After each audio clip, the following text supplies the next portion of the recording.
area, and now, as the years gone by, we have gone into other tribes. We have a intertribal family now. Our cousin Johnny Scott here, a whole chunk from Nebraska, right there in front of us. And we have Kiowa, Cheyenne Arapahoes, Choctaws, Cherokees, Seminoles. Anyway, that's the start of gathering here amongst ourselves as a family. And then my brother, Eufaula, tonight I want to dedicate this event to our brother, Eufaula Tiger Jr.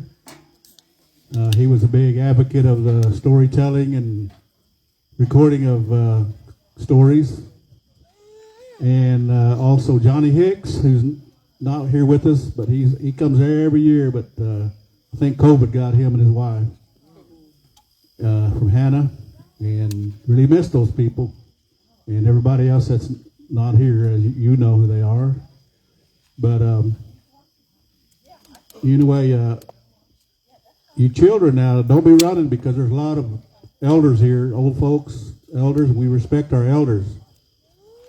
And there won't be no profanity, and there will not be any running. And somebody said they want to have a screaming contest, but I said, no, let's not do that. Way out here by the river, there's something that could come up. And you get in that car going home tonight, that may be something in your back seat. Don't look in that rear view mirror. And when you go down this road now, there might be red eyes in the woods. It's been seen around here now. But anyway, we just want to welcome everyone here, and be sure to get your stories going now and think about what you want to tell us. And I want to say, I want to thank Ben Eufaula. He's an old Sequoia alumni. We were roommates at Sequoia way back in the days. He taught me how to play guitar and sing and tap dance. Nah, not tap dance. Anyway, and Johnny Scott with us, they supplied the sound system tonight. And I want to turn it over to Chris Hill. He's been coming here every year and really helping us out. And he's been traveling. So you might hear stories tonight about things that are around here, our supernatural beings that are around here. And also, he might tell a story from up north. I've yet to hear a story of Deer Woman. Some of y'all might know that. Stories of other things, other places, other tribes. So y'all get your stories together and get your stories straight. Yeah. I wasn't there. I didn't see you there either. No. But I'll go ahead and turn it over to Chris. Muddo. Let's give all those cooks a round of applause. Everybody that brought food, boy, it sure is delicious. I could eat all night, but I know they asked me to come up here and take care of this mic for you tonight. And again, just want to say Hishjay to all you guys. And anyway, I just want to reiterate, if you come up, if you can, come up here, stand. I know we got a few recorders going. I know some's going Facebook Live, and I think some are just recording. So again, I just throw that out there, letting you know that, if you come up, if you want your story to be told, face that way. And keep them clean, because we want this for all the children, everybody to hear these type of stories. Again, I'm very honored to be asked back, to come, and share a few stories. As Mr. Tiger said, I get to be blessed, and I get to travel a lot. And anyway, I wanted to kind of tell you a story. I know he wants to hear Deer Woman's story, but I can't talk about her like that because court ordered me because she's my ex. No, I'm just kidding. No. But anyway, I just wanted to, tell you guys a story. And after I'm done, I'm going to open the mic for anybody out here that would like to tell a story. They always talk about deer woman and different spirits that roam the woods. I got invited up to, what you would say, the Pennsylvania area. And they have a big dance up there around Hershey, Pennsylvania every now and then. Or every year, actually. Anyway, make a long story short, you always hear these stories of these mythological creatures, that roam the woods and things like that. It was a good dance. It was a good 4-day dance. On the fourth day, before when they closed, sometimes, some of these singers, they like to do a set, a round dance or 49 songs to kind of give that good spirit to the people that are packing up and going home. It has that good feeling. And they got out in the center of this field where they had that dance. They began to sing. Of course, people were picking things up, getting their booths put up, and, all their chairs and blankets and all those kind of things. Pretty soon, before you knew it, all those vendors and all the spectators were gone. It was just the singers. Anyway, they had turned out the lights, and boy, them singers are still going, still singing. Now, I have to remind you, when these guys sing around the drum, it's usually men folks, and they're sitting around that drum singing, really singing good, had those good songs, good feelings. But someone noticed, and I noticed, you could hear female voices behind you. And again, they thought it might have been, some people that might had, stuck around or something like that, come out from, wherever, to participate. That song ended, and we started to talk amongst ourselves and saying, dang, it sounded like there were lady singers behind us. Did you hear that? Everybody kind of looked at one another and shook their head yes. And someone said, oh, it's just your imagination. You guys are, not from around here. You just kind of letting your imagination go with you. Anyway, they started another song. This time, you could hear it again, those female singers. This time, it was even closer than it was before. Before, it sounded like it was out in the dark. But this time, it sounded like it was right behind us. And as soon as we heard that, they stopped singing. Everyone stopped singing to see if they could hear it. And those women voices kept going. And I tell you what, you've never seen a group of guys disappear in a field like that. That is my story for tonight. But again, there are stories of all kinds of spirits out there, and I want to encourage you guys to, come up here and tell some stories. So at this time, I'd like to open the mic up for anybody that might have a story. So does anybody have a story? Come on down if you do. Don't be shy. I know everybody rushes the mic when it's time to go. So let's try to get our stories out pretty soon. Because we don't want to be out here too late. But if no one has a story, I'd like to call upon Mr. Ben Eufaula at this time. He wouldn't mind coming down and sharing some knowledge with us tonight. Is he still out there? He's a big kid. Guys, rest of Eufaula, Canadian travel town, storytelling. Rest of you guys start thinking of your stories. Do you think anyone has ever really... Oh, but no.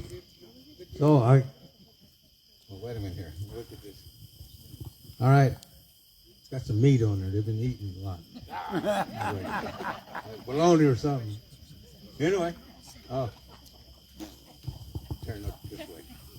Okay. So, my story, I got, I was thinking a while ago that, there's times that we see, like most of us we have that experience and with listening to our old ones, and then they talk about some things that they see in the woods sometimes, like a fireball. And people talk about, oh yeah, what is that coming down the road? And then you see people walking a little later. All that stuff that's happening early in the morning. I was told that when that happens, it's when like the old grounds that are around here, the old ones that thrived around this area and other places,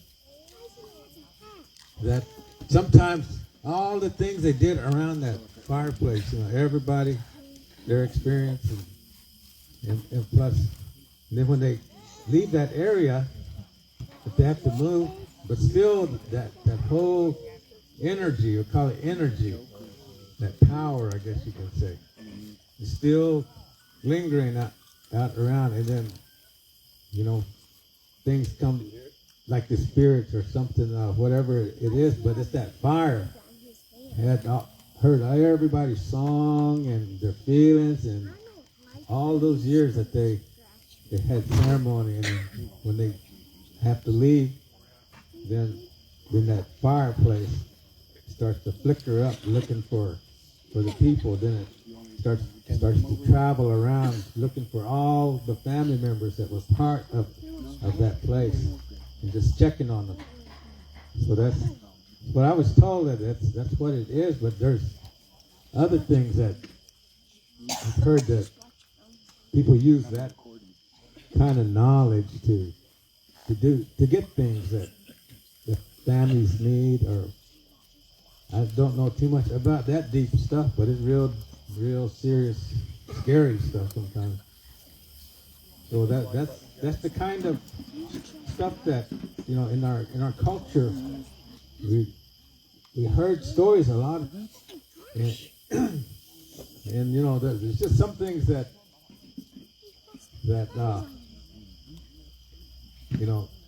I guess we have to be careful how much we can say, because we might wake something up, but we don't want to wake up. Yeah, but I always said, hey, be careful sometimes, because these trees here are just as alive as you are. And listen, got that spirit in everything. So anyway, my story isn't scary, but I guess it might be though. I was scared when I was little though about those things, seeing a fireball in the woods. So anyway, that's the best I can do. Sorry. That's my best. You guys are a hard crowd. Feel that. Moto! Let's give him a round of applause.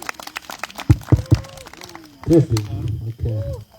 All right, I'm getting ready to call another storyteller, but before I do, we're going to call these two. No, I'm just kidding. Come on down. No, I'm just kidding. Yeah. So you guys just saw two honkas walk by. So that's proof. Somebody was asking earlier. That's my anti-honker. Nah, anti-honka, they say. Boy, that sounds scary. Yeah. But anyway, we had an event last night in Tulsa. and I got to tell a few Muskogee stories. And tomorrow night, I'm going to be in Okmulgee, Oklahoma. And we're going to be telling stories there too. They're actually going to have a spooky story contest. They're going to have a Bigfoot calling contest. And they're going to have a honka dance contest. So you guys come on down. They're going to have a lot of activities for the youth. And there are going to be a lot of things to look at over there. So again, but one of the stories I told last night was about a being called Nogazoma. Some of you guys might know this. But anyway, the English translation, I guess they would say, is a ghost bear entity. They describe him as a black shadow. He's shaped like a cloud, and he roams. But he's known to take over and take lives. When he comes around, they say that's bad. Those medicine men, they even have a song that talks about that. And how to send it away, keep it from coming around. And I was telling them last night that, at Okmulgee, there were several people telling this story. And there was a couple of young ladies there. And they were kind of making fun of that. They were saying, man, I wish I would see something like that. I'd show it what to do and this and that. It was making fun of it all night. Getting loud. Being disruptive. Anyway, they asked me to make an announcement because so many people had stories of this old entity. And I made that announcement that, these are sacred beings. They're not to be made fun of. If you encounter them, something bad's going to happen. They kept talking, and I was told that, they were from Okemo. They were taking that back road from Okmulgee around the lake, going around that New Yaka area, go back home. And they were still talking about it, still making fun of it. They were coming across the field, and out of the darkness, they seen this black, dark shadow coming across that field. It was coming pretty quick towards the road, and it was just a black form. It was so black, it was blacker than the night. Those two, they stopped talking, and they were focused on it. They were focused on it so much that they hit a tree going 50 miles an hour. And it messed them both up. But now, they believe. But at this time, I'm going to call an elder up here, Tim. He's got some Bigfoot materials back there. He's got some items back there for $20, little Bigfoot statues. He's also got some paintings back there. I think he said they're like $60 or $80. Done by his brother? By his brother. So at this time, he's going to tell you guys a story. Come on down, Tim. You guys give him a round of applause. Hey, Chris, give him that black mic. That other mic.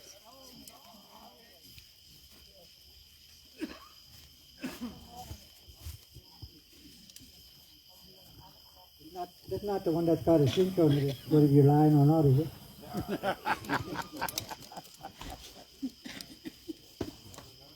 Anyway, I had to turn my camera off because I don't want my friend to see me telling the story. Anyway, he told me to get up here and say anything. He said, make it look good because they don't know what you're telling the truth or not anyway. But this is a true story anyway. One time,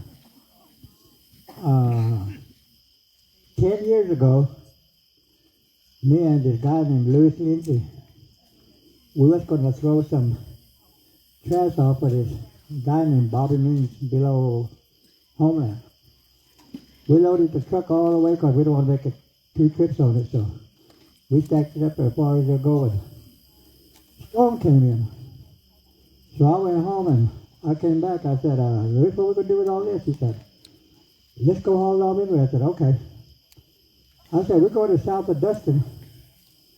There's a bridge there without no siding, so we'll dump it off in there. So if I dumped it off in there, I wouldn't be telling y'all, but we didn't dump it off in there. And I'll tell you what happened later. And we're fixing to dump it off, and we're parking about almost to the middle of the bridge. And it was right after a storm. And there was a house light about half a mile down the road. And I came around the truck on the front side, and Louis was standing in the back. And he said, hey, Tim, he said, there's looks like somebody coming. And I thought, who could be coming this time of night? And he said, I don't know. We thought it was a little cow who was a little speck, maybe about 1/4 mile down. And as it got a little closer, it got bigger and bigger, and it started swinging his arm. And instead of getting in the truck, he's still back there, and I'm still sitting on the passenger side of a truck, and we just kept looking at it. And as it got closer, it got about 20 feet. So I decided to run around. I should have jumped in on the passenger side, but I went around the back, and he jumped in and on his side, and I went on the driver's side, and I jumped in. And as it got closer, it got right in front of our truck. And he was standing in front of our truck no more than probably about 8 feet. And when he stood there, his body span was about the size of my hood of my truck. And he had a big old long arm that made about the size of my whole truck. And he had a big old long arms. And must have had a shorter legs because his waist was about up to my hood. And his feet was, I don't think it was no bigger than Chris Hills. Anyway, what happened was that he stood there, and it was the longest 2 minutes we ever seen. We didn't know what it was, but I know it wasn't no Bigfoot. So when we got it right here, I thought it was some kind of monster instead of a Bigfoot. This thing had a head about, looked like over 2 feet, or maybe at least 2 feet wide. And right on the snout, the hair was parted apart and had a big old hair hanging down in front of his snout. And had a long hair in the back, real saggy. And this thing didn't have no human head. He had a head looked like a dog, looked like a Scotty dog. And I'm pretty sure it was black. And through that moonlight, his eyeballs were about the size of a baseball. And it seemed like they were kind of yellow with a ring around it, and they had a cockleburs on top of it. And his ear, I'm sure he had some, with the hair all over it. I think he had an ear looked like a bear, kind of round like. And he had a nose like a bull. We didn't know what to do. I could hear him breathing, and I was too, and we're sitting in the truck, and it looked like a horror movie, you know. We look up there, and that moon was, big old moon was out, and clouds going through there after the storm, and we're sitting in the truck like a drive-in theater with a real horror movie standing right in front of us. We didn't know what to do. And I thought we was going to pick up our truck and throw us, and when we put to throw the trash, I thought we was going to go in there along with the truck. I didn't want to back up either. We didn't know what he was up to. And he's standing there, we're sitting there looking at it, and the moon was out and all those clouds going through there. And looked like a whole old drive-in theater. It was the longest 2 minutes we ever been. But anyway, I laid on the horn, and that thing jumped out of the way. And when it took off, on his back, looked like he had mud all over. It looked like a bull been fighting. He took off. As soon as he took off, boy, we mashed on that gas and we took off, and it was a long 4 mile around. We got to that stoplight, and as soon as we got to that stoplight, we didn't even talk. I just stepped on that gas, and we were going by 65 miles an hour on that dirt road. It didn't take us too long to get another mile section, and I turned around, and boy, and I stepped on that gas again, and boy, here we went again. We didn't even talk. I mean, we took off again. This time we had a long stretch. I was going about 70, 80 miles an hour going down the dirt road. Finally, we got to the number 9 highway. We still didn't even talk, and we got to Dustin, and we got to Graham, and I was fixing to turn off, coming back home to Henrietta. And I seen a car coming behind me, and Liz looked back and said, "Hey, Tim, you know something?" He said, "Well, I was going to ask him, where are we going to take this trash?" And he looked back and said, "Tim, we ain't even got anything back there." I think every time we stepped on the gas, we went dumping that trash. I don't know where they went. I guess we hit that first stop sign, and I guess somebody, I can hear some of the trash falling out, so we had asphalt or whatever back there. And we got to the stop sign, I hear some more stuff falling out. I just kept on going. And when we got to the grade school, he said, "What are we going to dump this stuff on?" He said, "Hey, Tim, we ain't got nothing back there." And I looked back in there, and that thing was empty with a tailgate down. And so we didn't dump it down there. We just lost it out on the road. And there's a man in here.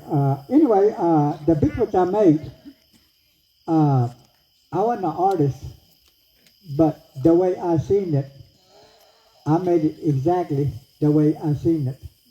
And the head looked like a dog head, long whisker, long hair in the back, long arms, shorter legs, shorter feet. And I made it just the way, oh yeah, I seen it. And this one, I made it for myself. And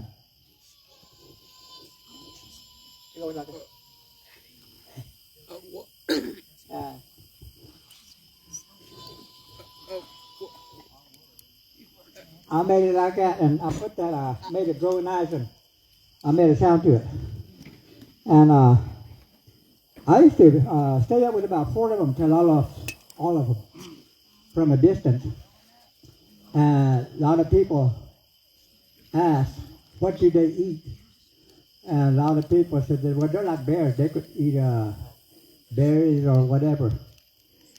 That's got a head size like a cow, and I know it ain't going to eat no berries. What this thing is, it's a swamp animal. And it lives around swamp, maybe around North Canadian, South Canadian. How come it comes out when it rains? The reason it comes out when it rains is that you look at a snake, turtle, lizard, crocodile, snake, and turtle, frog, anything that lives in the water can come out on the land. And this thing is more of a hippopotamus. And if it's around, how come people don't see it? Because it sleeps in the water. And lots of times, even John told me that people see it splashing in the water and they see something coming out of the water and took off. This thing sleeps in the water like a hippopotamus. And when it's raining, just like a hippopotamus, it could take a distance. And hippopotamus, they're kind of bulletproof. And I think these things are bulletproof too.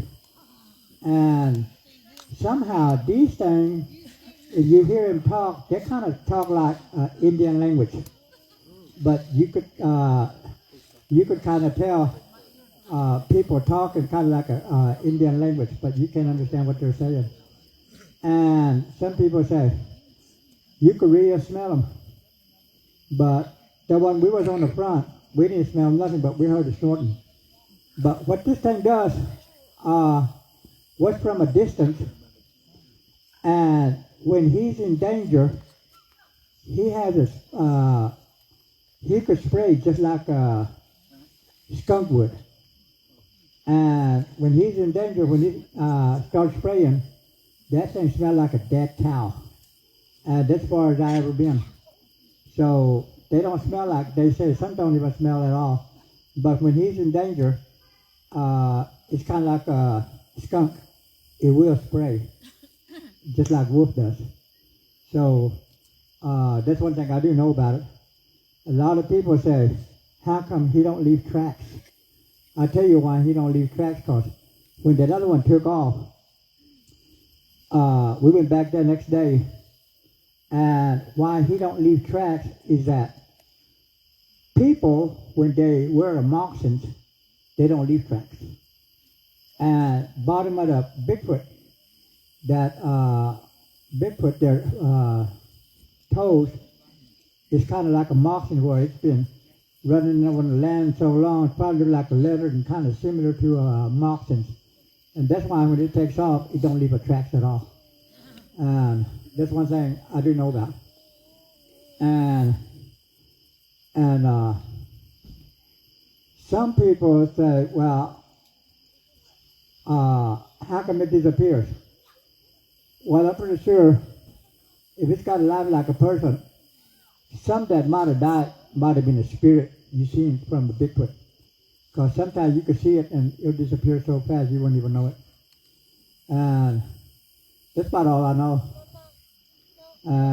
Anybody wants to say anything more? There's a man out here named, he's more of a white person, but he's got an Indian heart, so he's been going to this Creek language class. And we met up with him at the art show about 5 years ago or 4 years ago. And he was taking a Creek language class, and they're telling me this, and they tell me, no, it's just only one language. So we start speaking Creek to him, and every time he comes down there, we quit speaking English to him, and we start speaking Creek to him, so finally he starts speaking Creek. And I know he's around here somewhere, and he got in a close encounter with a Bigfoot one time coming back from work, and I'm going to turn the mic over to him, and maybe he could tell you about a Bigfoot story also, or anything that he heard other than that before. And Gary, where are you? There he is, coming right now. Let's give him a nice hand over here. Gary Smith. You know my Bigfoot story ain't scary. Yeah, I know, but this is a censor light right here, Gary. If you don't tell the truth, that's going to bleep red.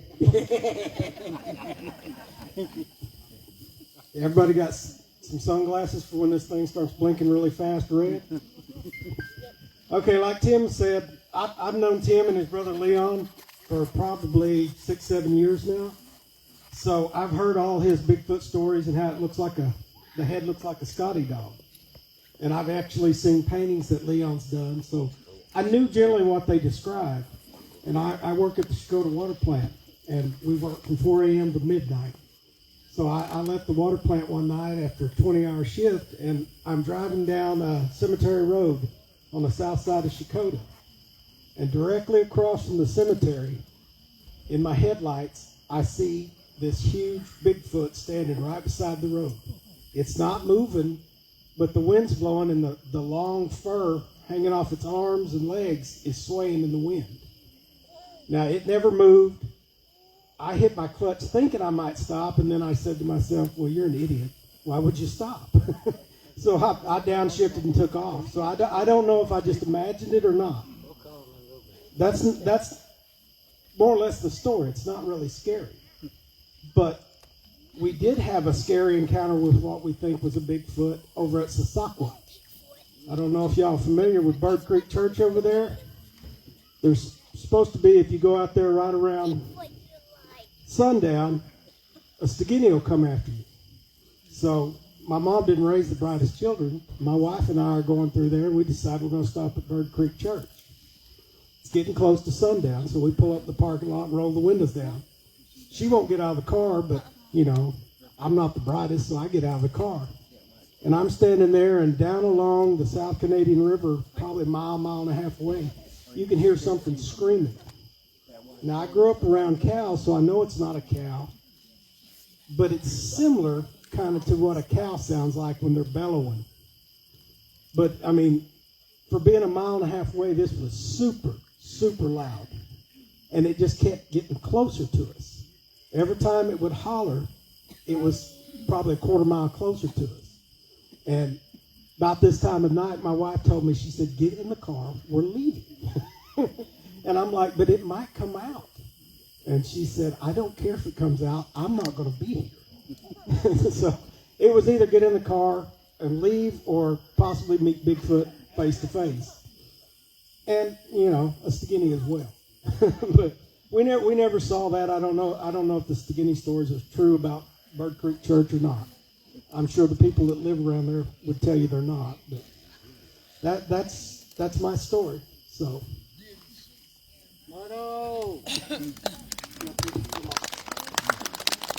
I'm glad he let us know that was a white man instead of Bull Victor. I'll be running. And I seen him. No. I wanted to make a quick announcement. I know we haven't mentioned this earlier, but, you know, they have a haunted trail back that way. You know, anybody's brave enough, anybody, welcome to go down there, take your camera, your phone, whatever. But I want you to go by yourself. I want to challenge you guys tonight to go down that trail, because last year I had several people send me pictures from that trail. Now, children, you guys can take your parents, but you adults, you got to go alone. But anyway, you know, again, if you catch anything, be sure to send it to us. We definitely like to see it. My next person that I'm going to invite up, you know, he's well known through Indian country. He travels around all over the place with Seminole Nation Color Guard.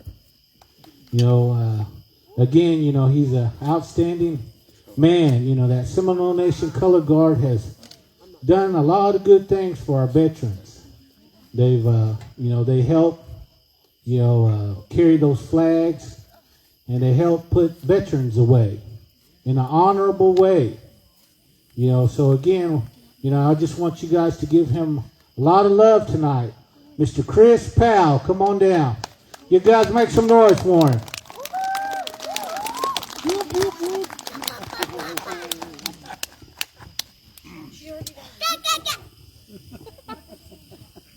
Good evening, everybody.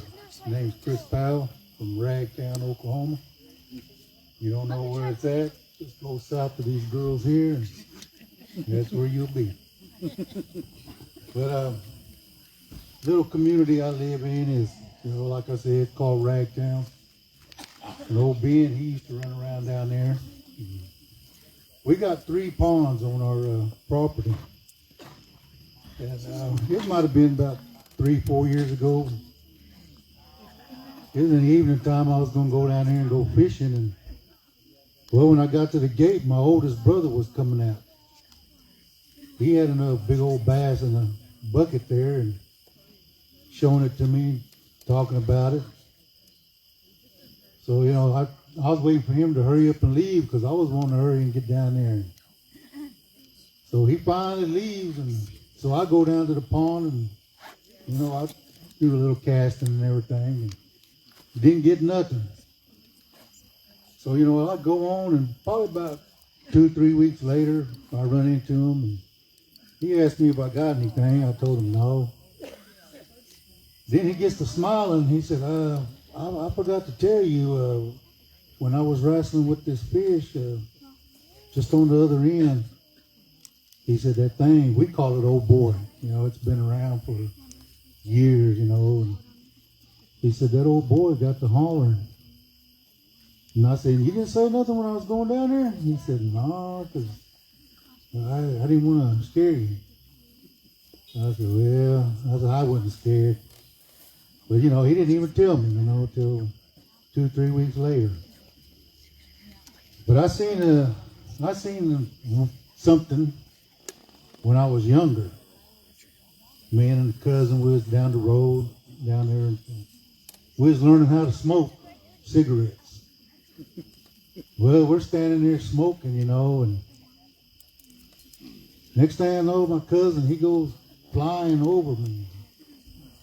Boy, he's standing there, and then he's looking in that corner, shaking, and mouth wide open, and just, So I'm looking at him, and I thought one of my brothers or my mom or somebody might have walked up on us. So I started getting scared because I know I was going to get hit if I got caught. So, I was looking, but behind this tree, I seen to me, it looked like an orangutan, kind of red looking like, Well, when I looked at it, it went back behind that tree. So I'm looking at my cousin. I said, "You see that?" He never did say anything. The next thing you know, he starts crying. Well, when he starts crying, I look back over there, and it pokes its head back out. So I said, "Well, let's go." Well, we get in the car, and I take him back to Wetumpka there, and he never did say nothing. But probably about a week later, I go and check on him, and I say, "You all right?" And he said that thing was just walking. Just walking, just walking toward us. He said that if he probably didn't jump, it probably would have walked, right on us, But when he jumped, he said that's when it jumped behind that tree. Well, that's the first time I've really seen it that close. And it's just, this guy, my cousin, he was scared, and probably about 6 years ago, he came back to Wetumpka, and we were sitting there talking, and he asked me for something. And I said, "Yeah, I got an extra one at home." I said, "Let's go get it." And he said, I ain't going down there. Here we are in our 50s, and he didn't even want to go down there, So, I just said, "Well, wait here, then I'll go get it, and I'll come back." But, we hear that thing holler at nighttime, evening time. It's just, I don't know, we're used to it. It just don't even bother us. And, we hear it every now and then. But another story comes from the boarding school over here in Eufaula. I was drugged in that place when I was about 3rd grade, I guess. They drugged me in there, and I tell people, I'm the only man you'll ever meet that put handprints in dried concrete, because I was hanging onto that pier out there when they were trying to drag me in there. But anyhow, it was a Saturday night, and they loaded us boys up, and they took us riding around on these dirt roads out here. And they had the girls. They took the girls somewhere else, and we all met back at the dorm about the same time. And it was a girl. We was in the same grade. She was a tall girl, tall, skinny girl, and always chewing bubble gum. Always had bubble gum. And, she was always blowing bubbles, and, she was in front of me walking. When you walk on they had a girl side and boy side, and when you walk, it's like a little patio in the middle. And she was in front of me, and we was going, and she looks up. We get to the entrance there, and she looks up, and then all at once she just falls backwards. And, I kind of felt bad because I didn't even try to catch her. I just got out of the way, let her fall, and her head bounced up. I said, "Dang, Shorty, got any more guns?" But she fainted. And I looked up in that entrance, and there was 3 owls sitting up there with human heads. Their heads didn't even shift. And, you know, I was just a younker then. You know, I didn't. You know, it might have been some local guys, as far as I know, but you know, I didn't know who they were, and I just looked at them. And Garfield. that old matron, he said, "What'd you do?" I said, "I didn't do it." I said, "They did." You know, and he comes over there and sees them, and he gets to hollering at them. And they take off. And he says, "Somebody pick Shorty up." Well, we forgot about Shorty, so we had to pick her up and take her in, and you know, but in that dormitory, you know, you used to see people. We'd see people in there, and people we didn't even know. They wasn't matrons or no kind of staff or anything. We'd see them walk by and things like that. But you know, that was, you know, I guess that happened in all the boarding schools, I guess. But I'm going to close out with this one here, and you know, this one comes from out of western Oklahoma. And I don't want y'all getting scared. I don't want to hear y'all saying, I had to go to a psychiatrist Monday. You know, I had to go to a medicine man at midnight. Don't hold me responsible for this. I'm just going to tell you, okay? But this story, and it's for Eufaula, you know. You know, he liked being out here, liked listening to things, and you know, even when I was at work, you know, we'd sit there and tell something, you know. Well, over there and you know, this is a long time ago. Let me say that now, long time ago, before my wife. You know, let's put that out there. Before my wife, so you know, that way I won't get in trouble. And Better stop right there. you know, it's a long ride from here to Wetumpka. You know, y'all leave after I leave, okay? In case I'm walking. You know. But anyway, me and my love, I guess. Her father was down, you know. We had to go and take care of the ranch, you know. So we'd be working all day, and evening time, after supper, sit on the porch and, you know, look out there and kind of mountains like, you know, dead tree here, you know, one over there. And, well, one evening we're sitting there and after supper, you know, we're just sitting there and I hear this old, kind of like singing, you know, kind of like a far off distance, you know, just going, oh yeah. You know, and I look at her and, you know, she kind of starts looking around and I don't say nothing. I just sit there and it quit.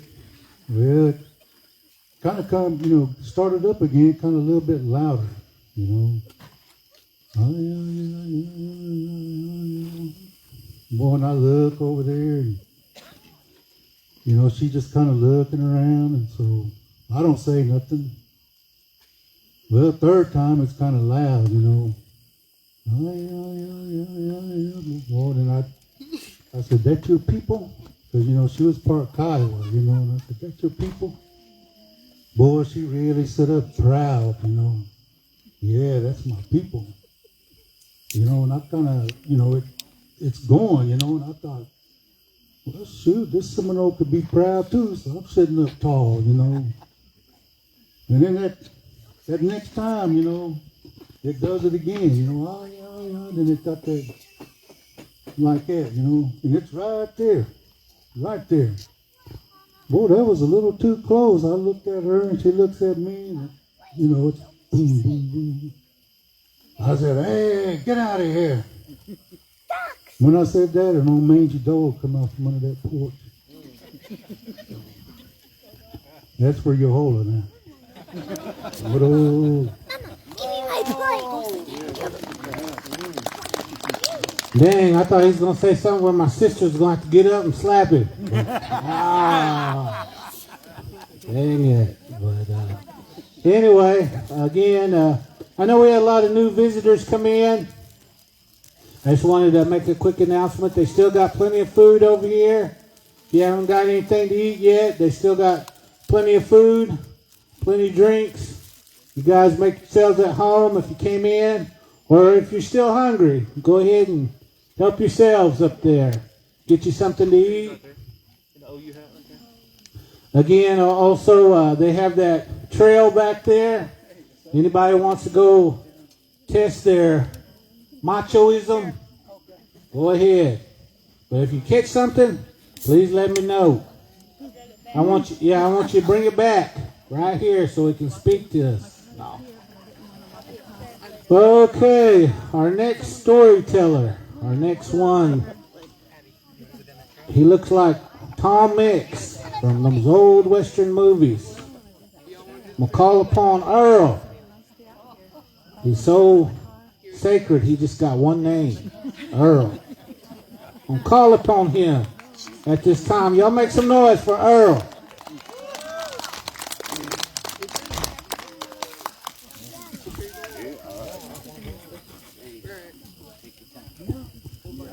Oh yeah, very much. My name's Earl Kirkland, Choctaw. I live in Savannah, and yeah, I got a few stories I run across. Sometimes it's a wonder I'm even still here, still alive, because of some of them stories. But one time, me and my friend, we was down on the river back in Cherokee country, and we were swimming in the Arkansas River down there. And he said, "Hey Earl, let's go up to my house, and we'll see my mama, and we'll get some more, get some food to eat and everything." So we went up there and we was messing around up there at his house and everything. And then we started, stayed there for a while, and then we started coming back. And then he just kept, looking at me talking, going down this dirt road, and I looked at him, and all of a sudden I looked towards the windshield, and I said, "Look out for that tree!" Bam! We hit that tree, and my head hit the windshield, and I was bleeding on the side of the face, and I didn't know it, and he hit the, honking the horns, hitting the steering wheel, and he said, "Oh, man," I said, "Man, what's the matter with you?" "I don't know." So he got out. He said, "Let's go back to the house." I said, "No, you go ahead. I'm going to stay right here." So he got out. He walked back to his mama's house. And me, I just crawled in the back seat and laid back down. And I just didn't know I was bleeding. And I just laid there and went to sleep. And all of a sudden, somebody was there shaking me. I said, Get up, hey." I said, "What?" He said, "Well, I thought you was dead. And you're laying there all bloody and everything." I said, "Oh, really?" I said, "I didn't know that." I've seen all that blood on me. Oh, okay. So I said, "Oh, my friend lives just right back up there. I'll just go back over there to his house." So I walked back up there, and I stayed up there at his house till it got late, started getting dark. And I didn't live about maybe I lived 8-10 miles from where he was at. And I said, "Well, I can walk this. It's dark." So I said, "I'm going home. I'm going to walk home." He said, "Sure?" I said, "Yeah. I ain't got no ride now. Might as well just walk home." So I started walking home and walked down this dirt road, and then there's one road they call Indian Road. I got on that Indian Road, and I walked down maybe about 5 miles, and it turns, it curves, it goes downhill. And then while I was walking down that, I wasn't thinking of anything, but I started down that hill walking, and every time I started walking pretty good, and all of a sudden I hear something stepping. Every time I take a step, it takes a step. Every time I stop, it stops. And I thought, "Wait, what's that?" I said, "I hear you. I hear you." But nothing came back. So I take off walking again, and they just walked with me. step. You could hear just like the leaves, just him stepping on the leaves, whatever it was. And I stopped and boy, damn, I want to go back over to my friend's house, but no, I said, I'm going on. I got to get to the bottom of this hill. Kept going, and it just walked with me. And if I tried to run, well, it ran with me. Then I stopped, and boy, I said, what is this? And I got down finally to the bottom of the hill, and I turned and heading towards the highway, and nothing else happened. It just, everything got quiet. But darn if I didn't take off running through that highway, and I didn't look behind me either. So I got to the highway, and then once I got to the highway, I ran across this bridge and jumped in that field and cut across the field, and I got home. But I don't know what that was. And then later on, I thought, flat land like this. Yeah, no. I'm walking down the road and flat land like this, but it wasn't.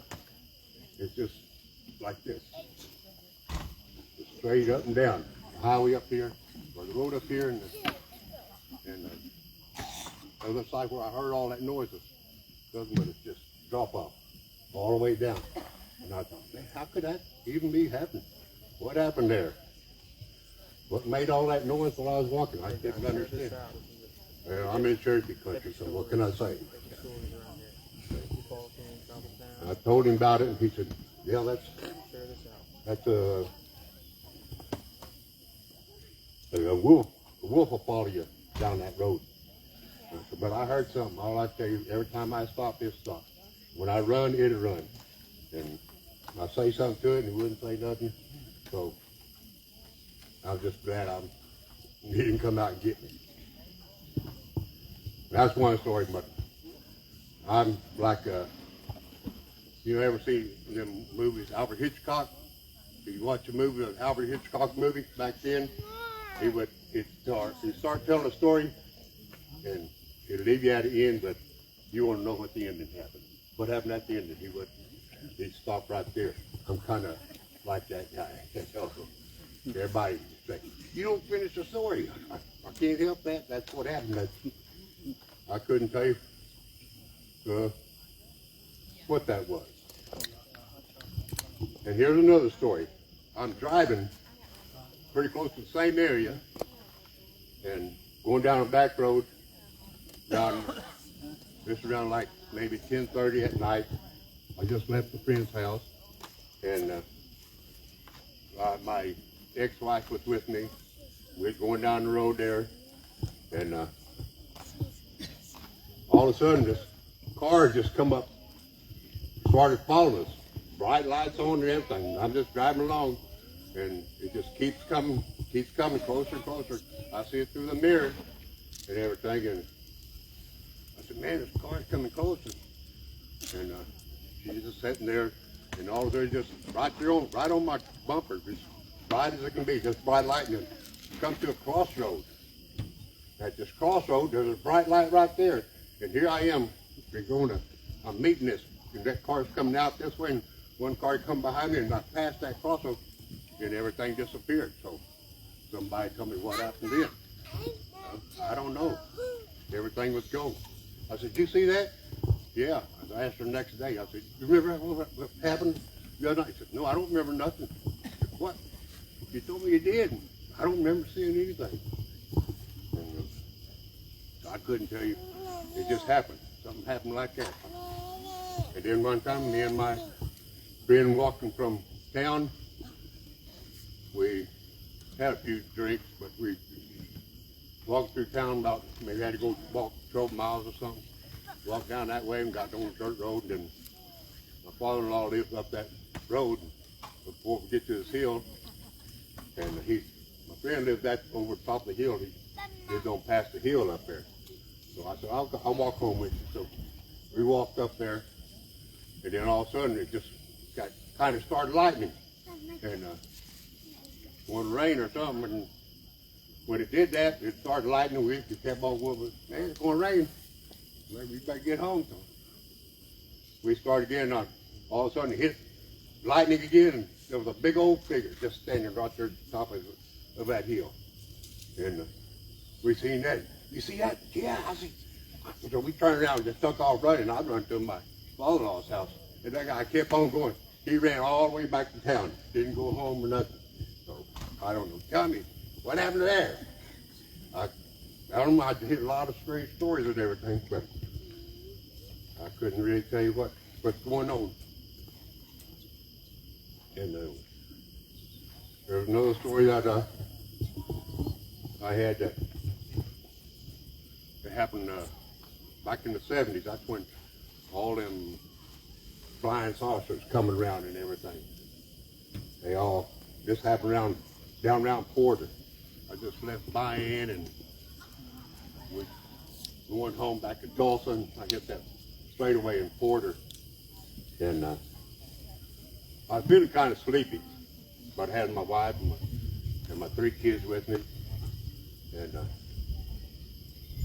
going back down that road, and then I guess I got sleepy.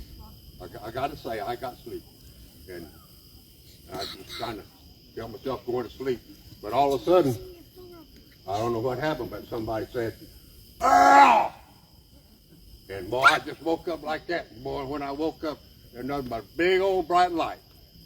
A bright light, I mean, you could just see, it's like daylight. When I opened my eyes and everything, and I said, "You see that?" She said, "Yeah." And all of a sudden, that light just went flying towards this little town called Redbird, back over down Quita there and everything.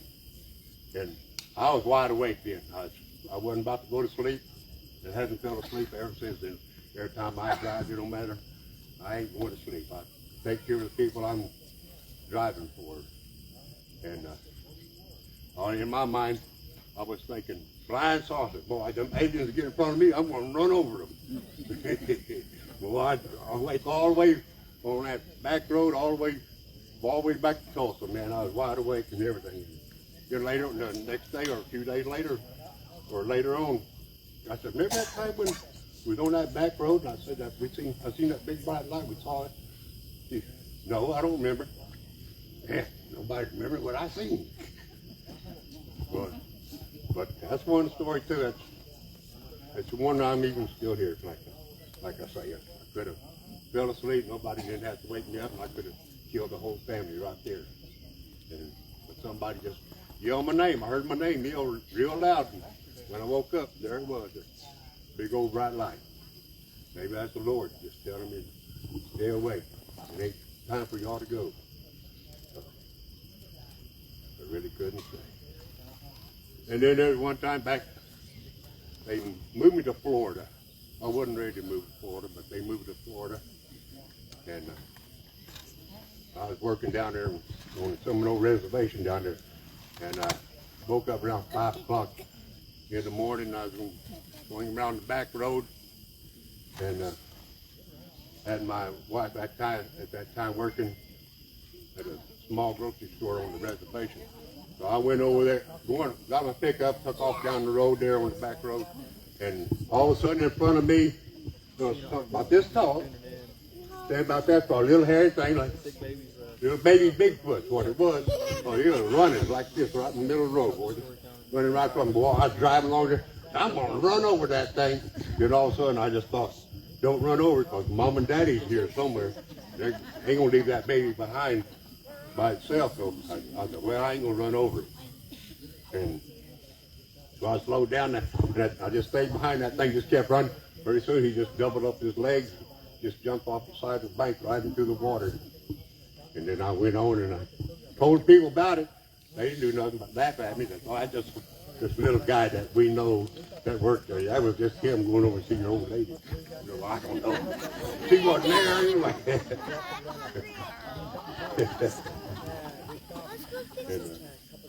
But I know what I seen back then. Like I'm just, they said, that's a little coyote or something like that. I said, no, it wasn't. They don't run on back feet, just running like that, with elbows going in there. That's probably a baby swamp thing. That's what they call them down there, a swamp thing. Swamp thing. Baby swamp thing, that's what it was. And then there's another story that Me and my boss man was out in the back in the glades there, back in the swamp area, and we was out there checking for wild cows, and then we stopped at this one area, and well, looking around for cows, and we seen one, and then so we stopped later on down back in the woods, because there's nothing but a trail, like a four-wheeler trail, what we was on, and nothing but swamp around. But I looked back there, and there's a tree there, and I seen this one thing just sneaking up behind that tree. And I said, I don't know what it is.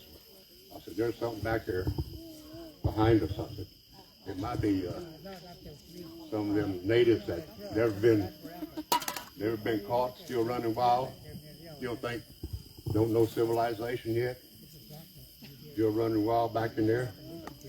I said, I don't know. I said, it just moved slow. It didn't try to get out of the way real fast. And I don't know if you've all seen that where the people look for the Bigfoot on the TV shows, and that one guy down there on Seminole Land. I know him, it's Billy Walker. He's come on them TV shows, and he said he's seen something just sneaking up behind that, and it's gray looking. It had like a deer hide to me. It's what it looked like to me, just deer hide, and it was short. And I thought, that looked like a human doing something like that. And one of them, some of them Indians that hadn't been still uncivilized and just running wild down there, where the Creeks, Cherokees, Choctaw, Seminoles, God, I don't know who they are. They all mixed together down there, but they all headed south a long time ago. And some of the ones that came this way that they controlled, but the other ones that they didn't control, they all headed south, wound up in the swamps, and they all got together, and some of them couldn't communicate, so they had to make up their own language that communicate with each other. And that's what I've heard down there, so I really couldn't say. Some of them people that, well, they call them Miccosukes, and they made up their own language. It's made up language, so, and I don't know, sometimes look like some of the people down there, they look like my kinfolk. On my mom's side, I couldn't say it. And Motto. oh, I was talking too much. I'm sorry. Amato, let's give him a round of applause. All right. Again, they have those trails back there. I think they have a chair back there, but somebody's already went back there and experienced something.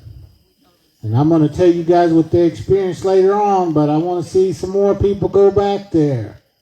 So again, we want to find out what you guys experience. You take some pictures, show them to me. You know, again, we're eager to see what is down that trail. My next invited speaker up here is Mike Harjo. Let's give him a round of applause.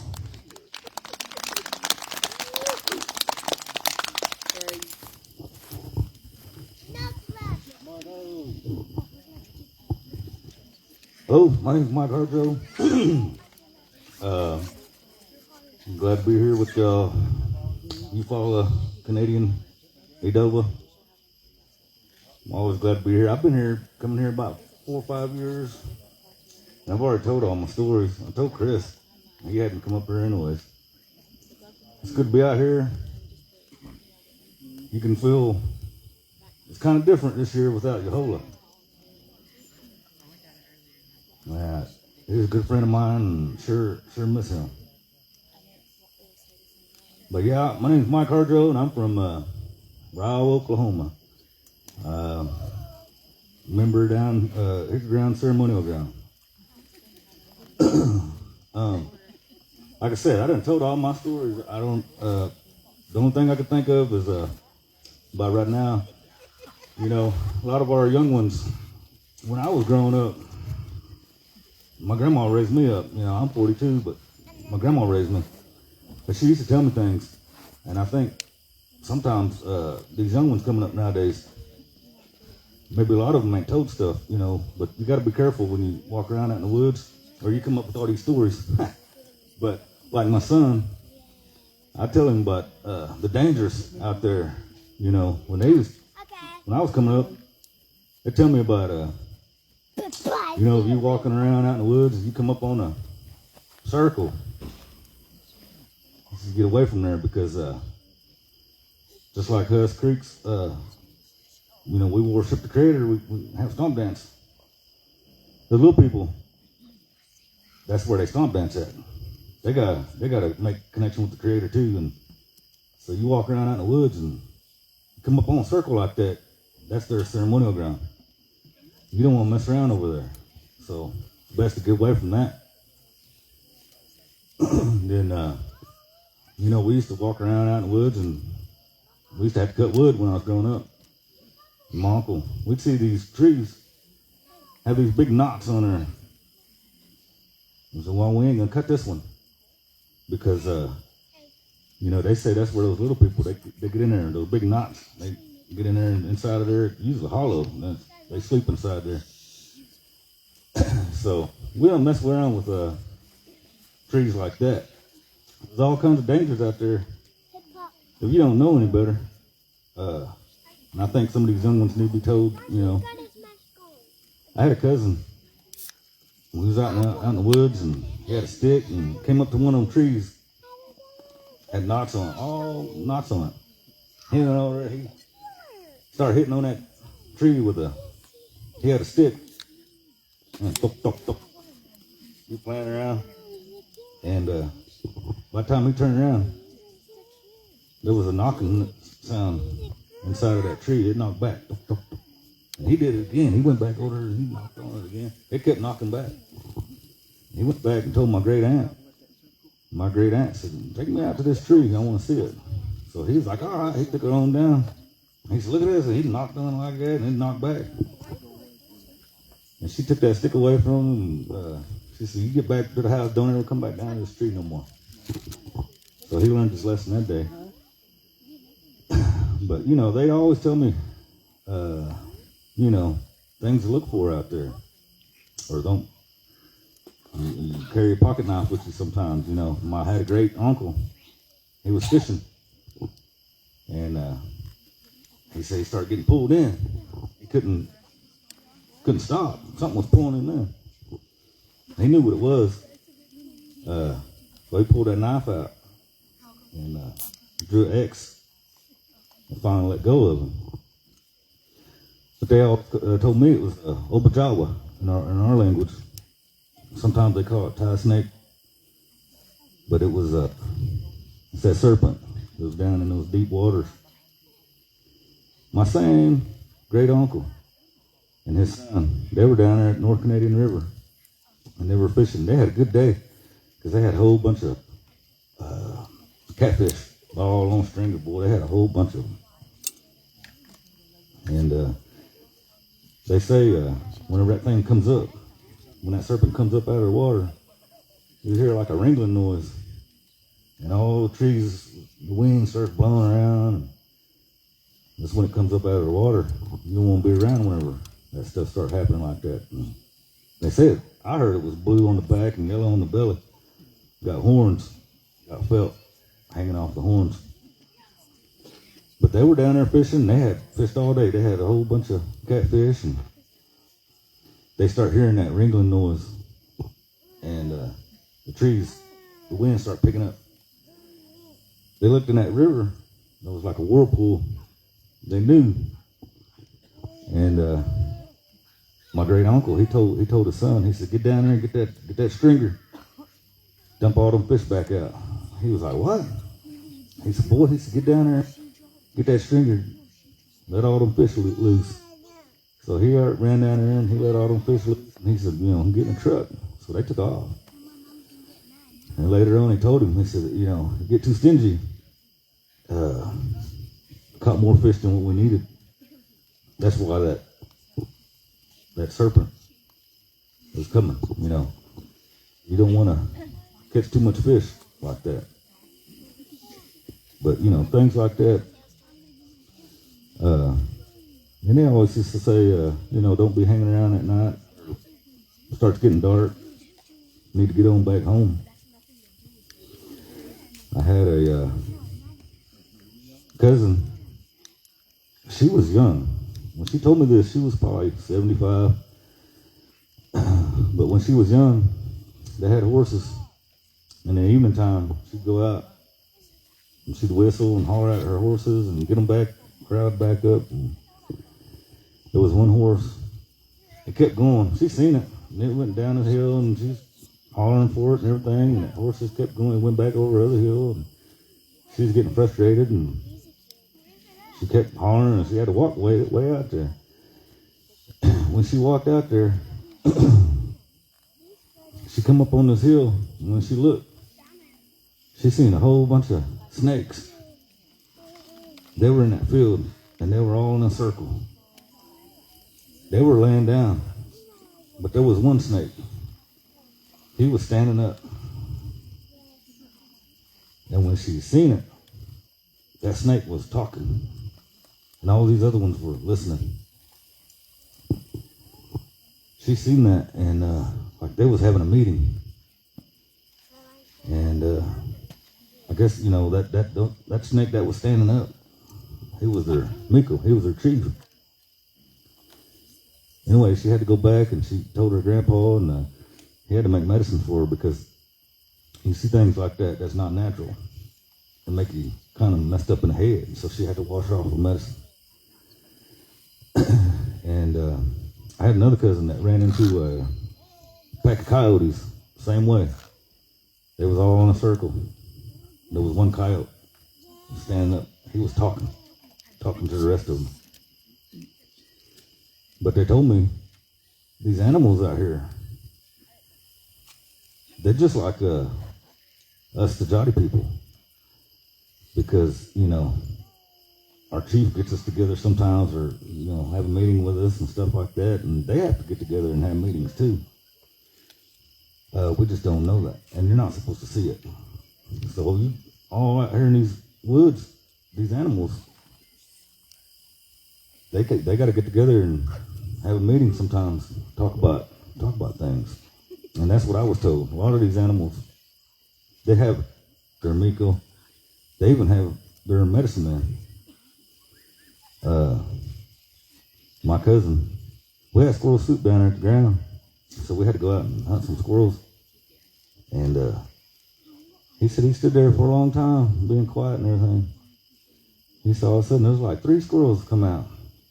They were playing around, and he jumped up and he grabbed his gun and he shot one. And when he shot that one took off that way, the other one took off that way. And he said, about that time, this one that ran this way, it come running back. And it ran to that squirrel, the one that was shot. And he picked that squirrel up. That squirrel picked the other squirrel up, threw him on his shoulder, ran off on 2 legs.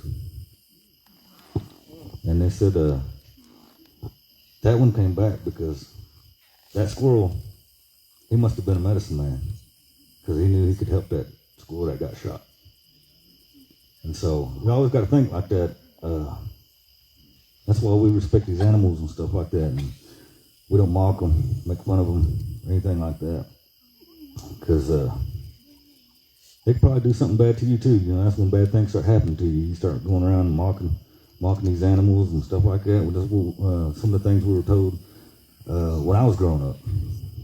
But that's some of the dangers, walking around out in the woods. You run into things like that, things that's not natural, weird things you see, stuff like that. And some of these kids, I don't think is being taught that anymore. And I think some of those things need to be brought up and told again. That way we don't lose that and we stay safe when we're out walking around. But that's about all I got. Boom. Let's give him another round of applause. Well, that was a good one. I always like hearing his stories. He always gives some good knowledge. That's very good blessing to get those kind of knowledge from these ones that know those type of things. That's always good. So I just want to say Mado. Again, I want to open the floor. If anybody has a story, you're welcome to come up. If not, we're going to close this thing. We can all go home. No. But, all right, we got the honker herself. Stella Busky. Good stories, probably. I got about 3 stories to share with you.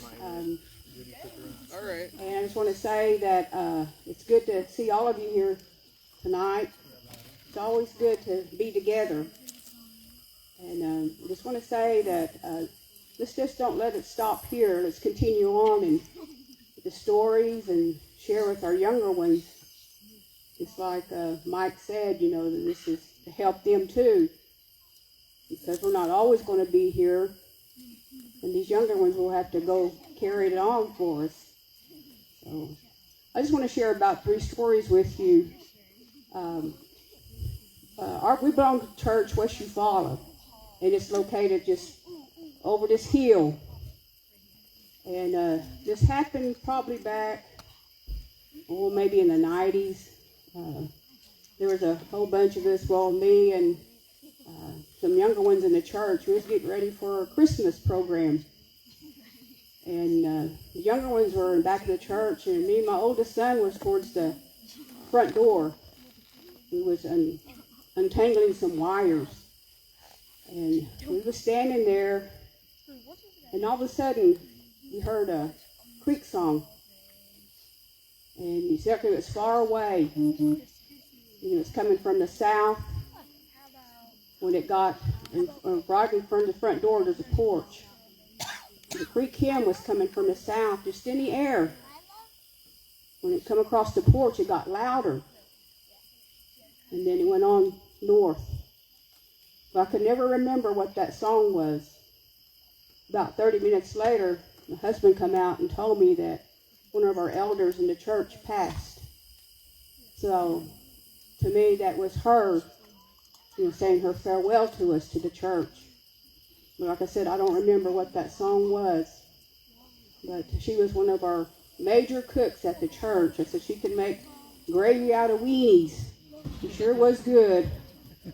But I always remember that, never forget that. The song that came, went south and north. And another thing, our mother, we all belong to the Whitco clan, Raccoon. And she'd been sick for several years. I guess her time was getting near for her. And we had different family members going down and staying with her, because I've always been told you don't ever leave your loved one by themselves, especially when they're getting near to the end. You don't leave them by themselves. There's always somebody with them. But anyway, I say about a week before she passed, I'd go back home. She lived about a mile here in town from me, and that about a week before she passed, I went back to the house probably about maybe 2 o'clock, 1 or 2 o'clock in the morning. And when I was driving up to front of our house, and I was getting ready to pull in and park, there was a big old raccoon in front of the house. He was standing up. I said that was the biggest raccoon and prettiest raccoon I've ever seen. And I start thinking about, maybe it's her. She's getting ready to go west. So, but I thought that was really something, because her and I were very close. She was always there for us. And I think that was just one way, just preparing me. Her time is getting close. But I said it was a big raccoon, and it stood up in front of her house, and it just went down the road. And also, I just want to share, I had the privilege of recording an elder man. He's gone now, but he was one of our Stajati postmen here in town. His name was Nathaniel Kelly. And I recorded him on several stories, but one thing that comes to my mind when they mentioned about the tie snake. He recorded on these tapes that they're rulers of this water and always been here. And he was sharing with me that before the lake was here, there was a creek southeast of here. I think it was, I want to say Gentry Creek, but I might be mistaken on that name. But it was a small creek. A lot of people used to go down there and fish. That's the South Canadian River. But he would tell me that a lot of people see things. But it was this snake. It would transform itself to different things. Someone seen a baby face under the water. That was a snake.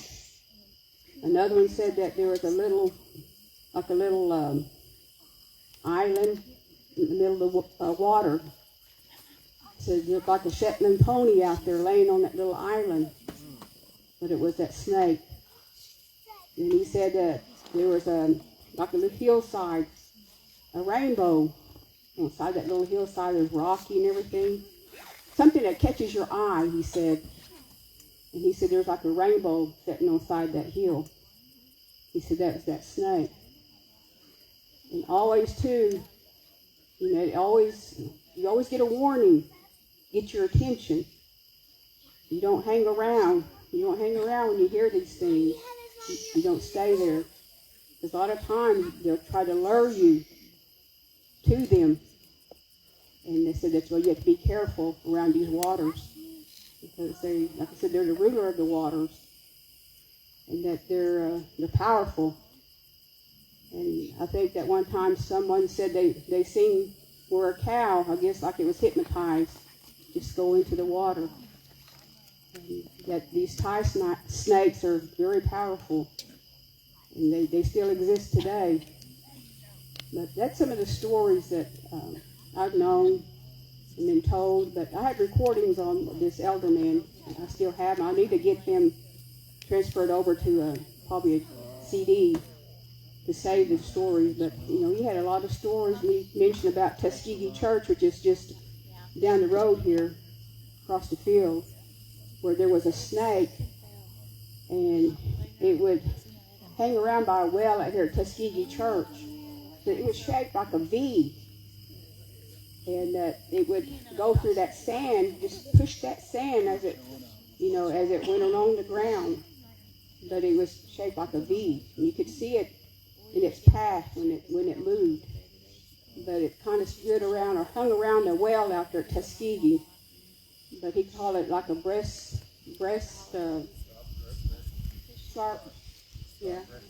sharp-breasted snake. That's what he told us. But I don't think it's probably still around. But nobody's ever. It's the first time I ever heard that. But that's one of the other stories he told about. But these stories are important to us. To hang on to these stories. It's you know, like Mike said, you don't take things lightly. You know, you take care of nature in itself, just like these trees too. The trees can talk to you. And that reminds me, there's this man staying out there at West Eufaula church ground. There's a tree, the church, right behind the church. He said that he had his dogs tied up to a tree back there. A big old tall tree. And we have a sycamore tree out there, very tall. And there was a hole on one of the branches up there. He said one day, water just started coming out of that hole. Looked like a waterfall just coming out of that tree. And it's coming down. So he just stood there and looked at it. He didn't know what to think about it. But he said, yeah, he said, a whole bunch of water come out of that. It was like a knot in that tree. And that water just started falling out of that tree just for a little while. But, you know, just like these trees are important to us too. But that's just some of the stories that I'm going to share with you. But, and before one comes to mind, when I was in high school, I used to run. There's a road that you can go to town from our church to town. I used to run out there when I was in high school. One evening, there's a cemetery out there, and I walked in there and sat down to rest, and the sun was still up, but probably about maybe 40 minutes it would be going down. I was sitting there, and there's nothing in there but a cemetery. There's no homes or nothing. And I was sitting in there resting, and all of a sudden I heard sheep. A sheep was in their barn just south of me. It got my attention. I said, there's nothing out here. So, I knew my dad always said, you listen. You listen. And if you hear things that's not normal, get away. So at that time I heard like a sheep out there, that bleating sound they make. So because south of that cemetery, it just kind of goes down in incline. So I know there's nothing there. So I got out of there. I didn't run. I just got. I went back home. I just got out of there. But things like that, you don't expect that to hear anything like that. But that's just some of the stories I want to share with you.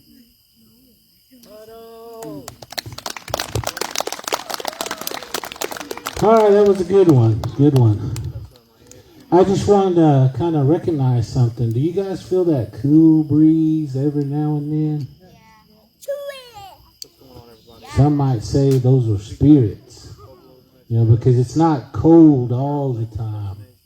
You just feel it every now and then. So think about that for tonight while these guys are up here telling stories. Matter of fact, I'm going to call a Choctaw. I guess they call it Shillip. I'm going to call her right now. I'm calling her. Come on down. Tell your story. Here tonight, you're going to see a Choctaw Borovicha. Ah.